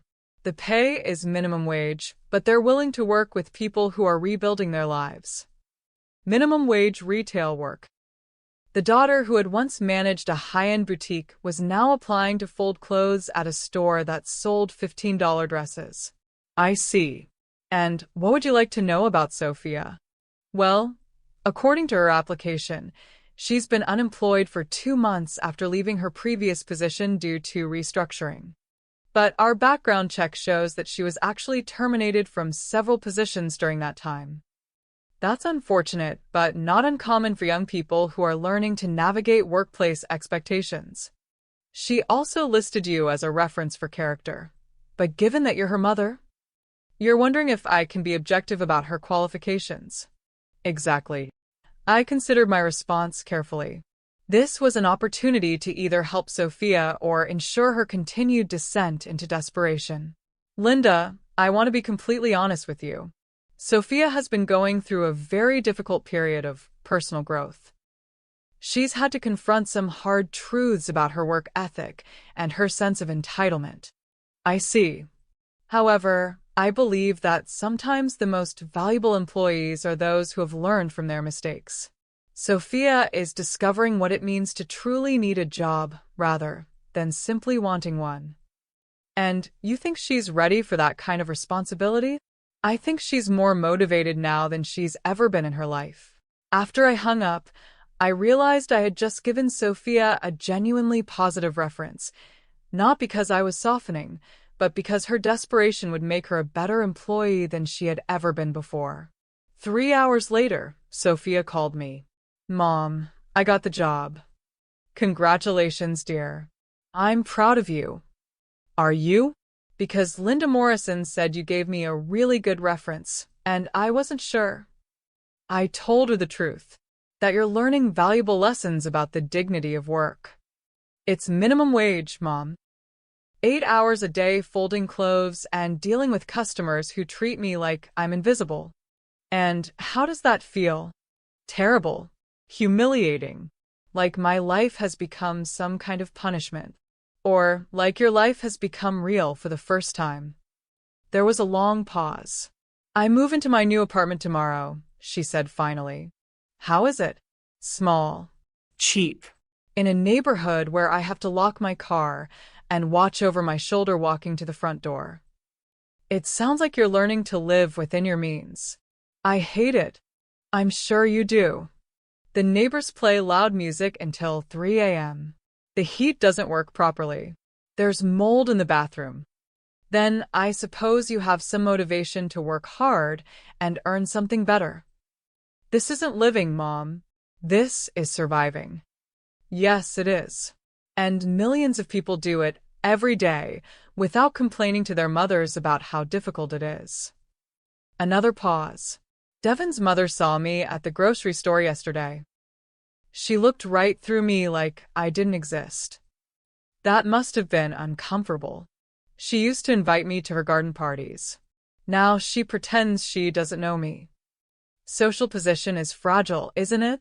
I never realized how much of my life was built on your reputation instead of my own. I felt a small spark of hope. And how does that make you feel? Ashamed. Angry. Scared. Good. Good. Those are appropriate emotions for someone who's been living a lie. So, what do I do with them? You use them as motivation to build something real. That afternoon, I received another call, this time from Harrison Burke at the law firm. Victoria, I wanted to give you an update on Ethan's situation. Of course. His case goes to trial next month. The prosecutor is offering a plea deal, 6 months in county jail and 2 years probation in exchange for a guilty plea. And what does Ethan think about that? He's struggling with the decision. His public defender is advising him to take the deal, but Ethan seems to think he might be able to fight the charges. Fight them how? He's claiming financial duress. Apparently, he wants to argue that his sudden change in circumstances drove him to make desperate choices. I laughed, and the sound surprised even me with its bitterness. So his defense is that being cut off from his trust fund justifies committing crimes? I'm afraid that seems to be his strategy. And what do you think of that approach? Honestly, I think he's deluding himself. He used stolen credit card information to purchase luxury items he couldn't afford. That's not duress. That's entitlement. Will you testify on his behalf if asked? I'm not sure what I could say that would help his case. His work performance had been deteriorating for weeks before his arrest. Then I suppose he'll have to face the consequences of his choices without character witnesses. Victoria, I hope you don't mind me asking, but is there any chance you might reconsider helping him financially? A good lawyer could probably get him a better deal. Harrison, Ethan chose crime over accepting help from family members. He chose fraud over admitting he needed to change his lifestyle. Why would I reward those choices by funding his defense? Because he's your son. Yes, he is. And sometimes the most loving thing a parent can do is allow their child to experience the full weight of their mistakes. That evening, Ethan showed up at my door. He was wearing jeans and a t-shirt, the first time I had seen him in casual clothes since high school. He looked older somehow and smaller. I need to ask you something, he said without preamble. Come in. He followed me into the living room but remained standing, pacing nervously near the window. The trial is next month. So I heard. I could go to jail, Mom. Yes, you could. Doesn't that bother you? I studied his face, seeing the genuine fear there. Of course it bothers me. But not as much as watching you become someone who thinks crime is preferable to humility. I wasn't thinking clearly. I was desperate. You were prideful. There's a difference. Fine. I was prideful. I made terrible choices because I couldn't accept that my circumstances had changed. Are you happy now? I'm not happy that you're facing jail time, Ethan. But I am relieved that you're finally being honest about your motivations. So, will you help me? How? Hire me a real lawyer. Someone who can get me a better deal than 6 months in county jail. Why would I do that? Because I'm your son, and I'm asking for help. You're asking for money. I'm asking for help. No, you're asking me to shield you from the consequences of your choices. That's not help. That's enablement. What's the difference? Help would be visiting you in jail and supporting you through the process of rebuilding your life afterward. Help would be encouraging you to take responsibility for your actions and learn from them. Help would be believing in your ability to survive this and become a better person. And money. Money would be teaching you that there's always a way to avoid facing the truth about yourself. He sank into my armchair, looking defeated. I'm scared, Mom. I know. I've never been in jail before. I don't know how to survive in that kind of environment. Then you'll learn. People adapt to difficult circumstances all the time. What if I can't? Then you'll discover strengths you didn't know you had. And if I don't, then you'll discover the full cost of your choices. We sat in silence for several minutes, the weight of his situation settling between us like a heavy blanket. Do you hate me? He asked finally. No, Ethan. I don't hate you. But you're not going to help me. I'm helping you in the only way that matters. I'm refusing to enable your continued irresponsibility. That doesn't feel like help. I'm sure it doesn't. He left without saying goodbye, and I watched him walk down my driveway with the heavy steps of someone carrying an enormous burden. Later that evening, I received a text message from Sophia. Working double shift tomorrow. Feet already hurt and I haven't even started. Is this what real life feels like? I texted back. Yes. But it gets easier when you stop expecting it to be different. Her response came an hour later. I don't think I'm strong enough for this. You're stronger than you think. You just don't know it yet. How can you be sure? Because you're my daughter. And despite everything, I raised you to survive. That night, I sat in my garden with a glass of wine, thinking about strength and survival and the strange ways that love manifests itself. My children thought I was punishing them, but I was actually preparing them for a world that would be far less forgiving than I had ever been. Tomorrow would bring new challenges for both of them. Another day of minimum wage labor for Sophia, another step closer to potential incarceration for Ethan. But for the first time since this all began, I felt genuinely hopeful about their futures. They were finally learning what it meant to be human. 8 months into their new reality, my children had developed a fascinating routine. Every 2 weeks, one or both of them would appear at my door, looking progressively more worn down by the relentless demands of actual adult responsibility. They never came with demands anymore. They had learned that lesson. Instead, they came with updates, as if reporting on their progress to a teacher who might or might not grant them passing grades. This particular Tuesday evening, Sophia arrived just as I was finishing dinner. Through the window, I could see her sitting in her car for several minutes before getting out, as if gathering courage for whatever conversation she had planned. She looked different again. Thinner, with calluses on her hands from her retail job, and something in her eyes that hadn't been there before, a wariness that suggested she had learned to expect disappointment. "Hello, darling," I said as I opened the door. "How are you?" "Tired," she said simply. "Can I come in?" "Of course." She followed me into the kitchen, accepting the cup of tea I offered and wrapping her hands around it as if she were cold. "I got promoted," she said without preamble. "Congratulations. What's your new position?" "Assistant shift supervisor at the discount store. It means I get to train new employees and handle customer complaints that are too complicated for regular sales associates." "That sounds like more responsibility." "It is. And it comes with a raise, $2 whole an hour more." I waited for her to continue, sensing there was more to this story. The thing is, she said slowly, I'm actually good at it. The training part, I'm patient with people who don't understand things right away, and I can explain procedures in ways that make sense. That's wonderful, Sophia. Is it though?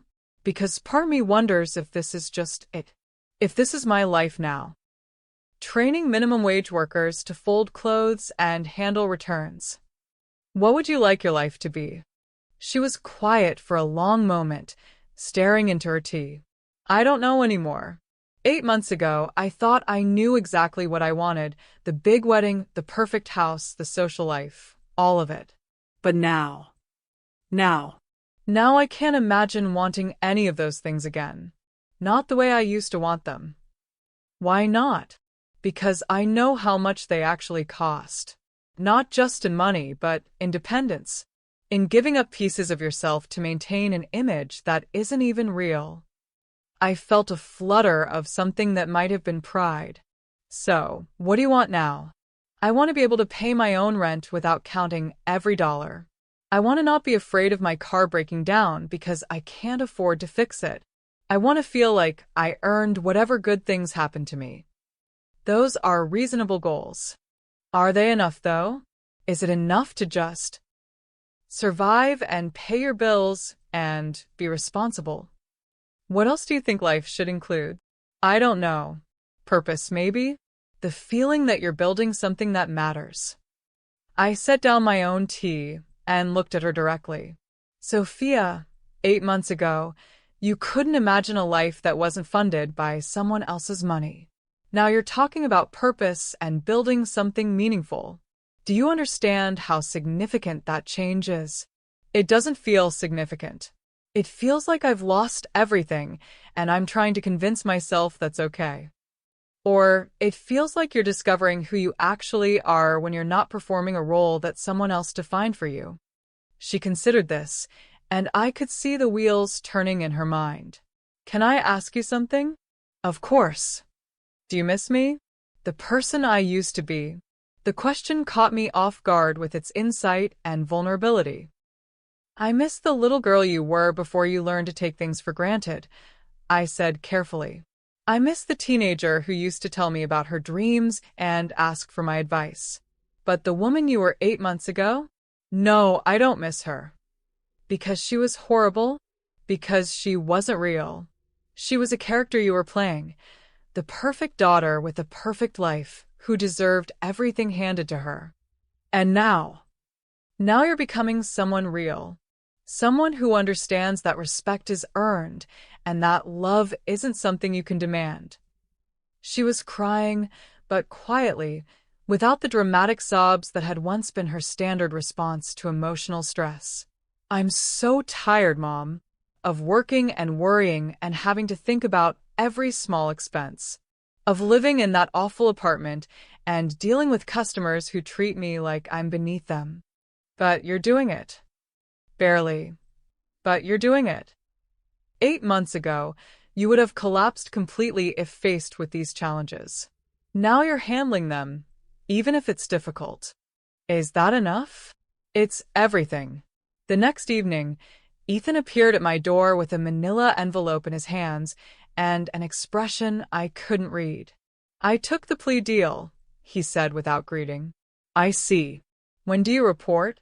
Next Monday. 6 months in county. 2 years probation. I nodded and stepped aside to let him in. He moved into my living room and sat heavily on the sofa, still clutching the envelope. I brought you something, he said, extending the envelope toward me. What is it? A letter. I wrote it for the judge, but I thought you should read it too. I accepted the envelope, but didn't open it immediately. What does it say? The truth. About what I did, and why I did it. About the choices I made, and the person I became. And what person was that? Someone who thought the rules didn't apply to him. Someone who believed he deserved things he hadn't earned. Someone who would rather become a criminal than admit he needed to change his expectations. I opened the envelope and began reading. The letter was 3 pages long, written in Ethan's careful handwriting, and it was perhaps the most honest thing he had ever shared with me. The letter detailed his understanding of his actions, his acknowledgement of the harm he had caused, and his commitment to making amends. It was clear, thoughtful, and completely without excuses. "This is very well written," I said when I finished reading. "I've had a lot of time to think about what I actually did and why." "And what conclusion did you reach?" "That I was a coward. That I chose the hardest possible path because I was too proud to choose the easy one." "The easy one?" "Getting a job that paid less than I wanted, moving to a smaller apartment, asking for help when I needed it, admitting that I had been living beyond my means. And now I'm going to jail. I have no career prospects, no money, and no idea how to rebuild any of it. But at least I know who I actually am now. And maybe that's worth something." I folded the letter carefully and placed it back in the envelope. "Ethan, this letter suggests that you've learned something very important about accountability and personal responsibility." "I hope so." "Are you afraid?" "Terrified. But also relieved, I think. I'm tired of lying to myself about what kind of person I was." "And what kind of person do you want to be when you get out?" "Someone who earns what he has. Someone who doesn't expect the world to accommodate his weaknesses. Those are worthy goals. Will you?" He paused, looking uncertain. "Will you visit me? Do you want me to?" "I think so. Not to bring money or try to fix anything, just to visit." "Then yes, I'll visit you." He left an hour later, and I watched him drive away for what would be the last time for 6 months. Despite everything, I felt proud of the man he was becoming. Not the man he had been, but the one who was emerging from the wreckage of his old life. That weekend, I did something I hadn't done in months. I called both of my children. "Sophia, dear, I was wondering if you'd like to have dinner next Sunday. Nothing fancy. I'll cook something simple. You want to have dinner? Just the two of us. I thought it might be nice to spend some time together." Are you?" "I'm not offering to fix your problems or give you money, if that's what you're asking. I'm offering to share a meal with my daughter." "I'd like that." "Good. 7 o'clock. I'll be there." Then I called the county jail and arranged to visit Ethan the following week. For the first time in 10 months, I was looking forward to spending time with my children. Not because I felt obligated to, but because I genuinely wanted to see who they were becoming. They were no longer the people I had raised to be entitled and dependent. They were becoming the people I should have raised them to be all along: strong, self-reliant, and grateful for what they had instead of resentful about what they lacked. It had taken destroying their old lives to give them the chance to build better ones. But perhaps destruction was sometimes the most loving gift a parent could give. The dinner with Sophia was unlike any conversation we had shared in years, perhaps ever. She arrived precisely at 7, carrying a small bouquet of grocery store flowers and wearing a dress I had never seen before. "I bought these for you," she said, offering the flowers with an uncertainty that suggested she wasn't sure if gifts were appropriate in our current relationship. "They're lovely, darling." "Thank you." As I arranged the flowers in a vase, I studied her reflection in the kitchen window. The woman standing in my kitchen was recognizably my daughter, but transformed in ways that went far beyond her physical appearance. There was a stillness about her that replaced the restless energy she had always carried, and when she spoke, she seemed to choose her words more carefully. "I don't think I've ever bought you flowers before," she said. "No, you haven't." That's terrible, isn't it? 28 years old, and I've never thought to bring my mother flowers." "You're thinking of it now." Over dinner, a simple roasted chicken with vegetables, we talked about her job, her apartment, the small details of her daily life. But underneath the surface conversation, there was something else happening. We were learning to relate to each other as adults rather than as mother and dependent child. "Can I tell you something?" she asked as I served dessert. Of course. Last week, one of my coworkers asked me for money. Her daughter needed school supplies, and she was short on rent. It was only $40, but, but I realized I didn't have $40 to spare. And for the first time in my life, I understood what that actually means. Not I don't want to spend $40, but I literally cannot afford to help someone else because I need every dollar I have. How did that feel? Awful. And humbling. And somehow important. Important how? Because I finally understand why people get upset when money is wasted or when someone takes financial help for granted. When every dollar matters, you see money differently. And how do you see it now? As something you earn rather than something you deserve. As security rather than just a way to buy things you want. After dinner, we sat in the garden with tea, and Sophia asked me a question that caught me completely off guard. Mom, are you happy? What do you mean? I mean with your life. With what you've done to us. With how things turned out. I considered the question carefully, watching the last light fade from the sky. I'm satisfied, I said finally. I'm satisfied that I finally stopped enabling behavior that was hurting all of us. But are you happy? I'm happy when I see who you're becoming. I'm happy when I read letters like the one Ethan wrote. I'm happy when I realize that my children are finally growing into people I genuinely like spending time with. And before, when we were the way we were, before, I was proud of your accomplishments, but not proud of your character. I loved you desperately, but didn't particularly enjoy your company. She was quiet for a long moment. I don't think I enjoyed my own company either, she said finally. I was so busy maintaining an image and getting what I thought I wanted that I never stopped to think about who I actually was. And who are you now? I'm still figuring that out. But whoever she is, she's someone who buys her mother flowers and means it when she says thank you. The following week, I visited Ethan in jail for the first time. The visiting room was exactly what I had expected. Institutional fluorescent lighting, plastic chairs, and the peculiar combination of boredom and tension that seems to permeate correctional facilities. Ethan appeared in orange scrubs that made him look younger and more vulnerable than I had seen him since childhood. He had lost weight, and there were shadows under his eyes, but there was also something in his posture that seemed more solid somehow. Thank you for coming, he said as he sat down across from me. How are you adjusting? Better than I expected. Worse than I hoped. He managed a small smile. Turns out privilege doesn't prepare you for institutional living. What's the hardest part? The boredom mostly, and the constant noise, and having to follow rules that don't make sense just because someone with authority made them. Sounds like excellent preparation for most jobs. He laughed, and for a moment he sounded like the boy he used to be. I've been thinking a lot about what you said, about consequences and character, and who I want to be when I get out of here. And what have you decided?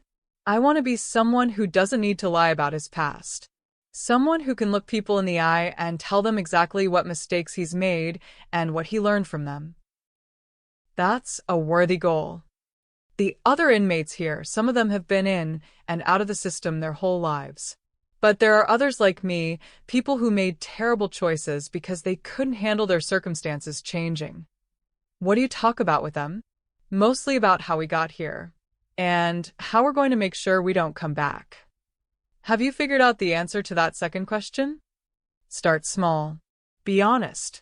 Work hard at whatever job will hire someone with a criminal record. Stop expecting life to be fair or easy. Those sound like lessons that should have been learned much earlier. They should have. But I guess some people need to lose everything before they can appreciate anything. We talked for another hour about his plans for after his release, about the job training programs available in the jail, about the reality of rebuilding a life with a criminal record. When visiting time ended, I felt something I hadn't experienced in months. Genuine respect for my son. That evening, I received an unexpected phone call from Patricia Hamilton. Victoria, dear, I hope you don't mind me calling, but I wanted to ask you about something. Of course, Patricia. What can I do for you? Well, it's about Devin. He's been quite upset lately, and when I asked him about it, he mentioned your family situation. Oh, apparently, he's been having second thoughts about breaking up with Sophia. He says he realized that he ended the engagement for all the wrong reasons. I felt a cold smile spread across my face. How interesting. He's been asking about her, whether she's seeing anyone, how she's doing, that sort of thing. I think he's considering reaching out to her. And what did you tell him? Well, that's why I'm calling. I wasn't sure what to say. Is she in a better place now? Has she worked through whatever difficulties she was having? The question was loaded with implications. Patricia was essentially asking if it was safe for her precious son to re-engage with my daughter now that the drama had died down. Patricia, I think that's a question Devin should ask Sophia directly, don't you? Of course, but as his mother, I want to make sure he's not setting himself up for more heartbreak. I understand your concern, but I think you'll find that Sophia is quite different now than she was 10 months ago. Different how? She's learned the value of things she used to take for granted. She's developed a work ethic. She's discovered that she's stronger than she thought. So, you think she would be suitable for Devin again? The word suitable hung in the air like a poorly concealed insult. Patricia, I think the real question is whether Devin would be suitable for the woman Sophia has become. There was a pause. I'm not sure I understand. Sophia has learned to value people who see her worth rather than her utility. She's developed relationships based on respect rather than convenience. I'm not sure Devin has learned those same lessons. Devin is a successful young man with excellent prospects. Devin is a young man who abandoned his fiancée the moment she became socially inconvenient. Whether that makes him suitable for anyone is debatable. After I hung up, I immediately called Sophia. Darling, I thought you should know that you might be hearing from Devin soon. Devin? Why would Devin call me? Apparently, he's having second thoughts about ending your engagement. There was a long silence. What kind of second thoughts? The kind that happen when people realize the drama has passed and it might be safe to re-engage.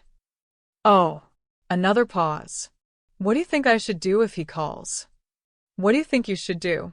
8 months ago, I would have been desperate to get him back. I would have done anything to convince him that I'd changed and that we could make it work. And now I'm trying to figure out why I ever wanted to marry someone who would drop me the moment things got difficult. That's a very mature perspective. Is it though? Or am I just protecting myself because I'm afraid of being hurt again? Does it matter? Either way, you're making decisions based on your own judgment rather than desperation. Mom, can I ask you something? Always. Do you think I'm strong enough to be on my own? Not just surviving, but actually building a life I want. Sophia, 8 months ago you couldn't imagine paying your own rent. Now you're training new employees and earning promotions. What do you think? I think I'm stronger than I knew, but I also think I'm lonelier than I expected. Loneliness is different from being alone. Being alone is a circumstance. Loneliness is a feeling that comes from not knowing yourself well enough to enjoy your own company. And which one am I? You tell me. She was quiet for several minutes. I think I'm learning to like the person I am when no one else is around, she said finally. And that's something I never experienced before.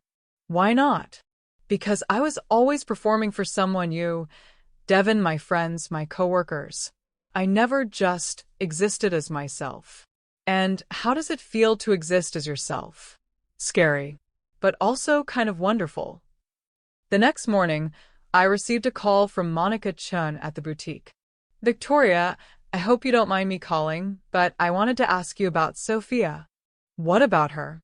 Well, she applied for a management position at our main store downtown. It's a significant step up, salary instead of hourly wages, benefits, real responsibility. That sounds wonderful for her.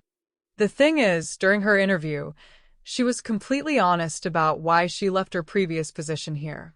She told them about the customer incident, about her unreliability, about the personal problems she was having. And they were impressed by her honesty. But they wanted to check with me about her recent work history at the discount store where she's been working. I see. Victoria, I have to tell you, the reports I'm getting about Sophia are remarkable. Her supervisor says she's the most reliable employee they've ever had. She's never late, never calls in sick, and she's trained more new hires successfully than anyone else in the company. That does sound impressive. More than that, she's apparently well-liked by customers and coworkers. People describe her as patient, helpful, and genuinely kind. And how does that compare to the Sophia who worked for you before? There's no comparison. The person I'm hearing about sounds like a completely different individual.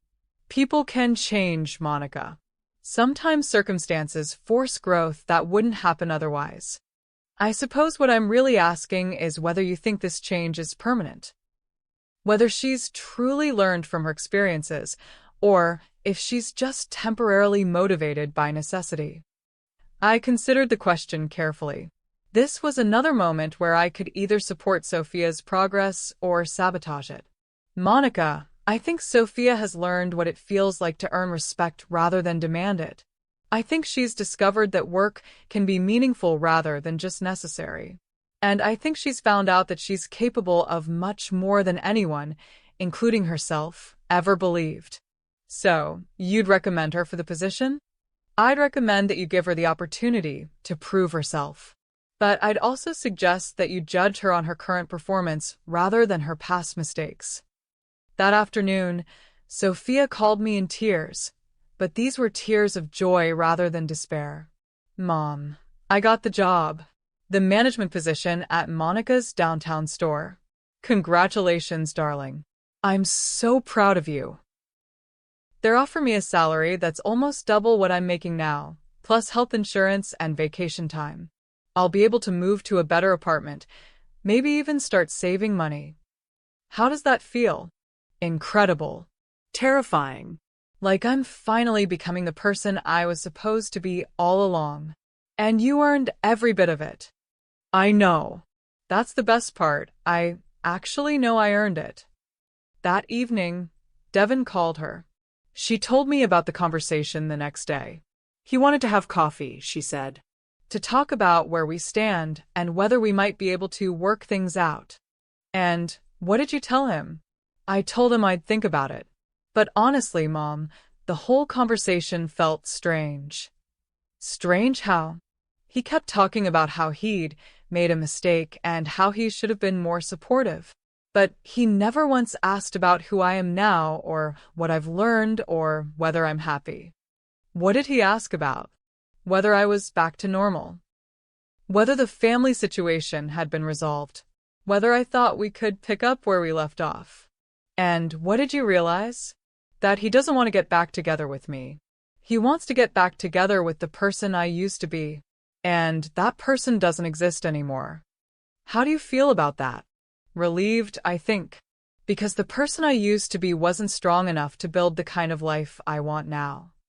And what kind of life do you want now?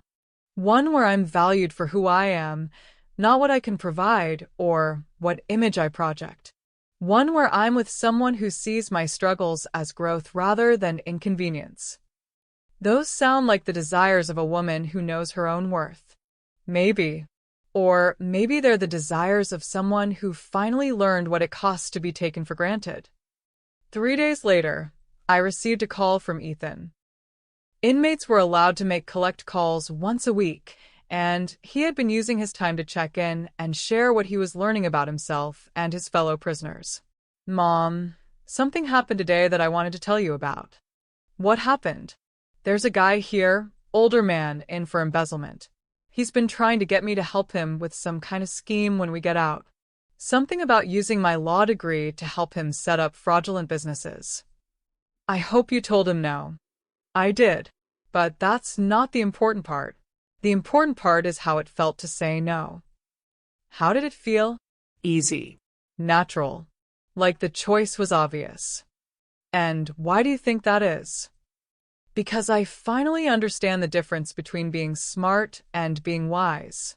I was always smart enough to figure out how to get what I wanted, but I was never wise enough to understand whether what I wanted was worth the cost of getting it. And now I know that the cost of cutting corners is always higher than the cost of doing things the right way. That's a valuable lesson. The weird thing is, I'm actually grateful for all of this. For the arrest, for the jail time, for losing everything. Because it forced me to figure out who I really am when I can't rely on money or connections or family reputation. And who are you? Someone who's stronger than I thought. Someone who can handle difficult circumstances without compromising his principles. Someone who understands that respect has to be earned every single day. I'm proud of you, Ethan. Are you? Really? I'm proud of the man you're becoming. I'm proud of the choices you're making. I'm proud that you're using this experience to grow rather than just survive. When I get out, I want to make amends. Not just to you, but to the people I stole from. I want to pay restitution even if the court doesn't require it. How will you do that without money? By working. By earning enough to pay back what I took, even if it takes years. That's a worthy goal. It's the only goal that matters. I need to prove to myself that I can be someone worth respecting. After he hung up, I sat in my study looking at the family photos that lined the shelves. Images of birthday parties and graduations, family vacations and holiday celebrations, all the milestones of what had appeared to be a perfect family life. But none of those photos captured what I was seeing now. My children becoming people of genuine character, strength, and integrity. The transformation had required destroying everything they thought they knew about themselves, but the people emerging from that destruction were worth the pain of creating them. Tomorrow would bring new challenges for both of them. Sophia would start her new job, taking on responsibilities that would test her newfound maturity. Ethan would continue serving a sentence, learning to navigate a world that didn't care about his former privileges. But for the first time in 30 years of motherhood, I was genuinely excited to see who my children would become. They were no longer the entitled, dependent people I had raised. They were becoming the strong, principled adults I should have helped them become all along. And, perhaps most importantly, they were becoming people I would choose to know even if they weren't my children. That was the greatest success of all.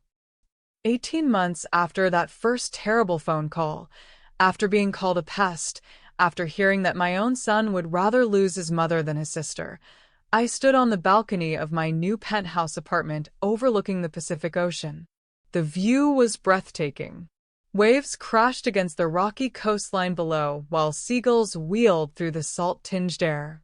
The sun was setting, painting the sky in shades of rose gold and amber that no photograph could ever capture. I had sold the family home 3 months earlier. The decision had been practical as much as symbolic. The Tudor mansion where I had raised my children, where Marcus and I had built our life together, had become a monument to relationships that no longer existed. Every room held memories of the people my children used to be, and I found I preferred to remember them as they were becoming rather than as they had been.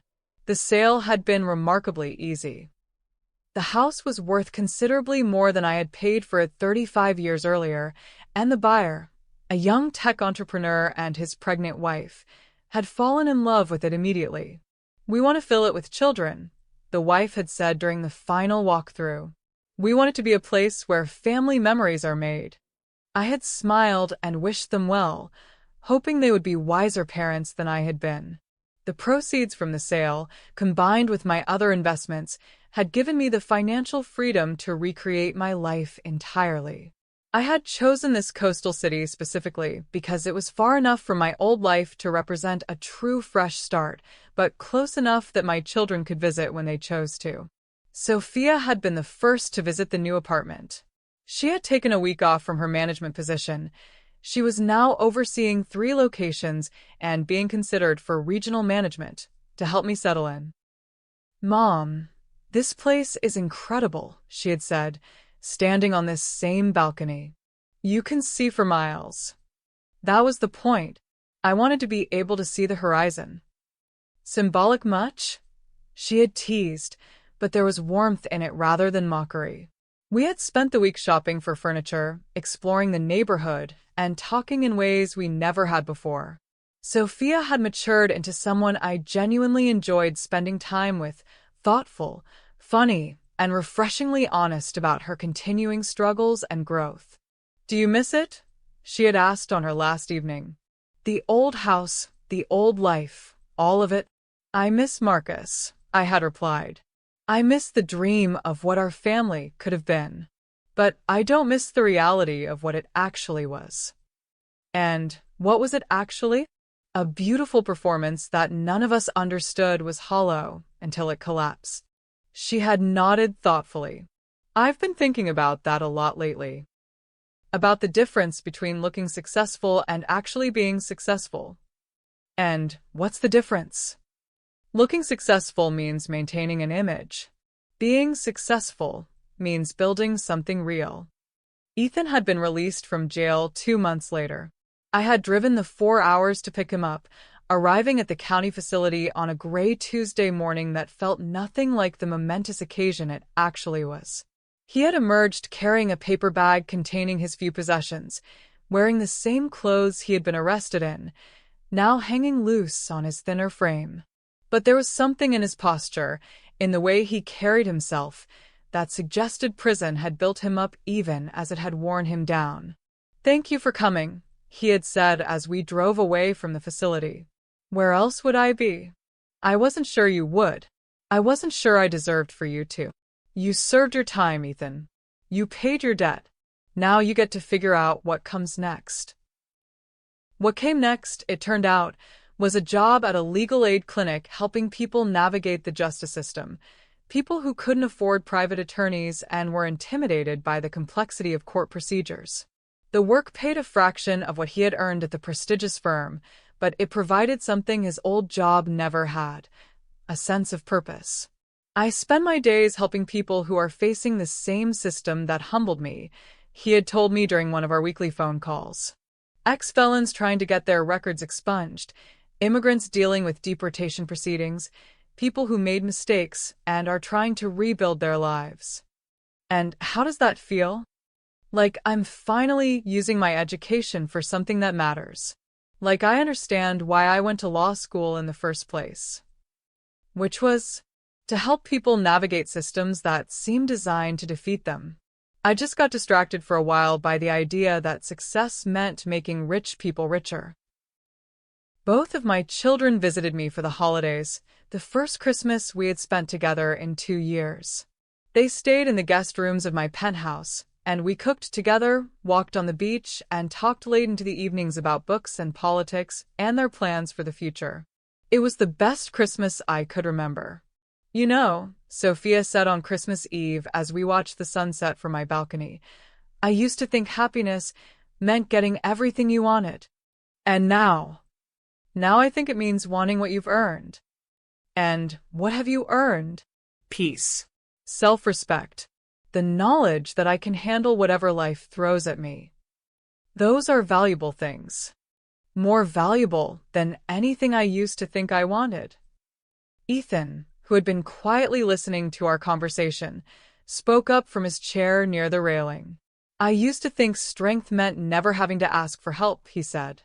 "Now I know it means being brave enough to ask when you need it." "What made you realize that?" "Prison mostly. You can't survive in there without learning to rely on other people and having them rely on you. It's humbling, but it's also liberating, I guess." "Liberating how?" "When you stop pretending you don't need anyone, you can build real relationships instead of transactional ones."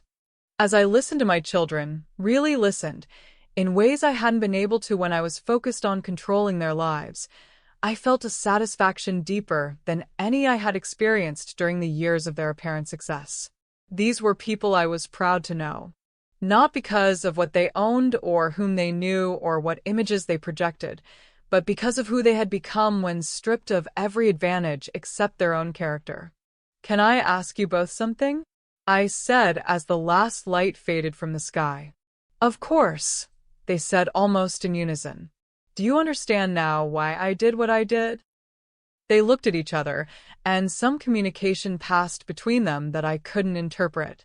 "We understand that you saw who we really were when we couldn't see it ourselves," Sophia said finally. "And you loved us enough to risk losing us completely in order to give us the chance to become better people," Ethan added.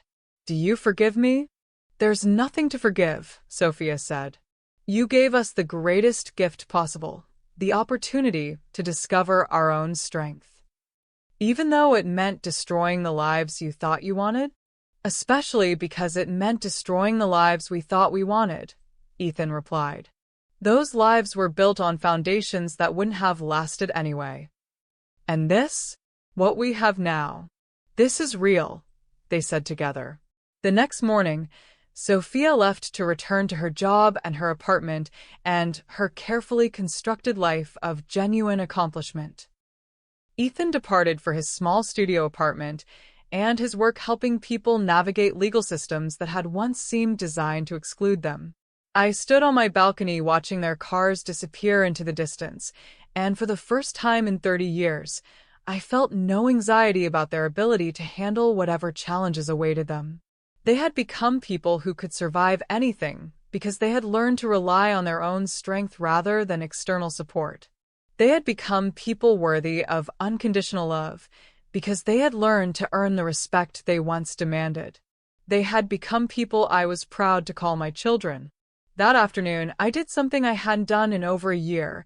I called Patricia Hamilton. "Victoria," she exclaimed when she heard my voice. "How lovely to hear from you. How are you settling into your new life?" "Very well, thank you. I'm calling because I heard some interesting news about Devon." "Oh." Her voice became cautious. "I heard he's engaged again. To the daughter of that pharmaceutical executive from the East Side." "Yes, that's right. A lovely girl from a very good family. I'm sure she is. I just wanted you to know that Sophia is doing wonderfully as well." "Is she?"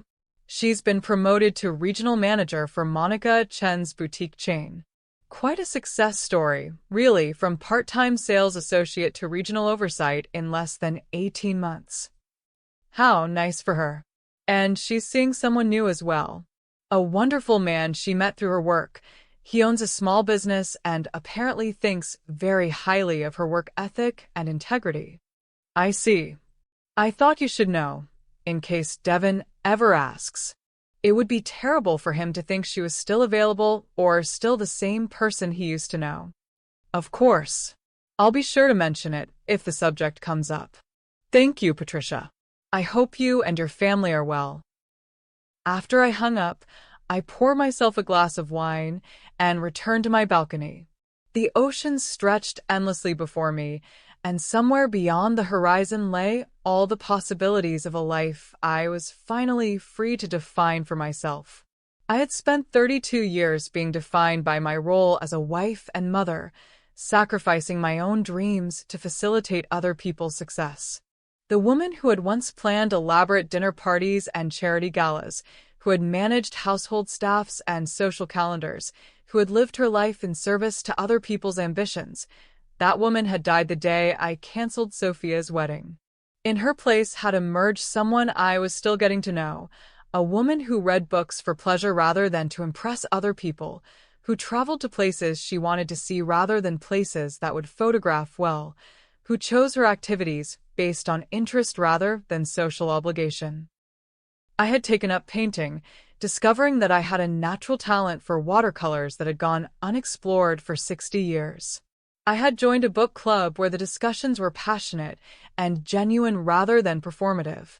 I had begun volunteering at a local women's shelter, helping other women rebuild their lives after various forms of devastation. For the first time since Marcus died, I felt like I was living my own life rather than managing other people's. My phone buzzed with a text from Sophia. "Thank you for the best Christmas in years. I love you, Mom." A few minutes later, Ethan sent a similar message. "Being with you guys reminded me what family is supposed to feel like. Love you." I smiled and typed back to both of them. "I love you both too. Not because you're my children, but because you've become people worth loving." As the sun disappeared completely below the horizon, I raised my wine glass to the infinite darkness of the ocean and whispered the words that had defined this entire journey. So be it. But this time, they weren't words of cold determination. They were words of peaceful acceptance. Acceptance of the people my children had become, acceptance of the woman I had discovered myself to be, and acceptance of the truth that sometimes the most loving thing a parent can do is refuse to enable the worst impulses of the people they love most. I had set out to teach my children about respect and gratitude. In the process, I had learned about the difference between love and enablement, between supporting and controlling, between helping and hindering. I had raised children, but I had created human beings capable of building meaningful lives through their own efforts. And perhaps most importantly, I had discovered that the most powerful thing in the world isn't wealth or connections or social position. The most powerful thing in the world is the courage to demand better from yourself, from your relationships, and from the people you love enough to risk losing.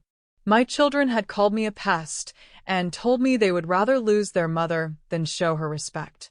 I had replied, "So be it," and taught them exactly what loss felt like.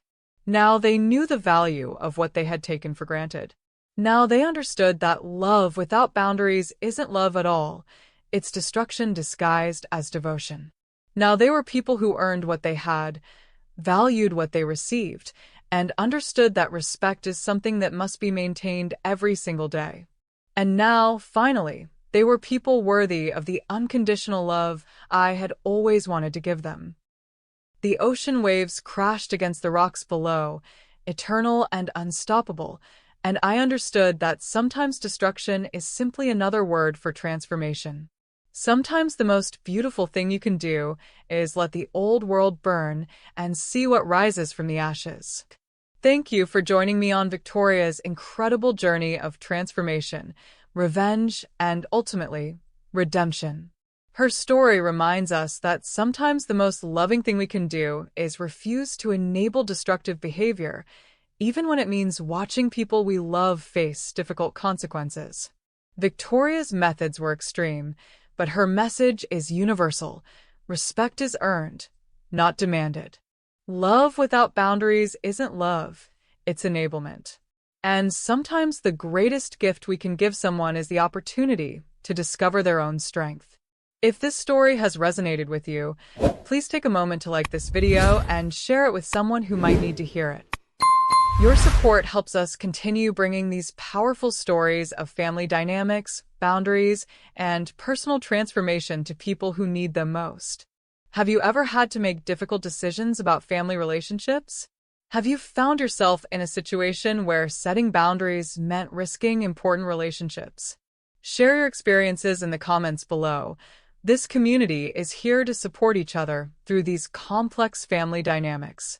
And remember, if you're struggling with family members who take you for granted or disrespect your contributions, you're not alone. Our book, Reclaiming Your Peace After Pain, offers practical strategies for setting healthy boundaries and rediscovering your worth. You can find the link in the description box below. Your story matters. Your boundaries matter. And sometimes, the most loving thing you can do is refuse to accept less than the respect and appreciation you deserve. Until next time, remember that you have the power to demand better from the relationships in your life, and the courage to walk away from those who refuse to value what you bring to their world.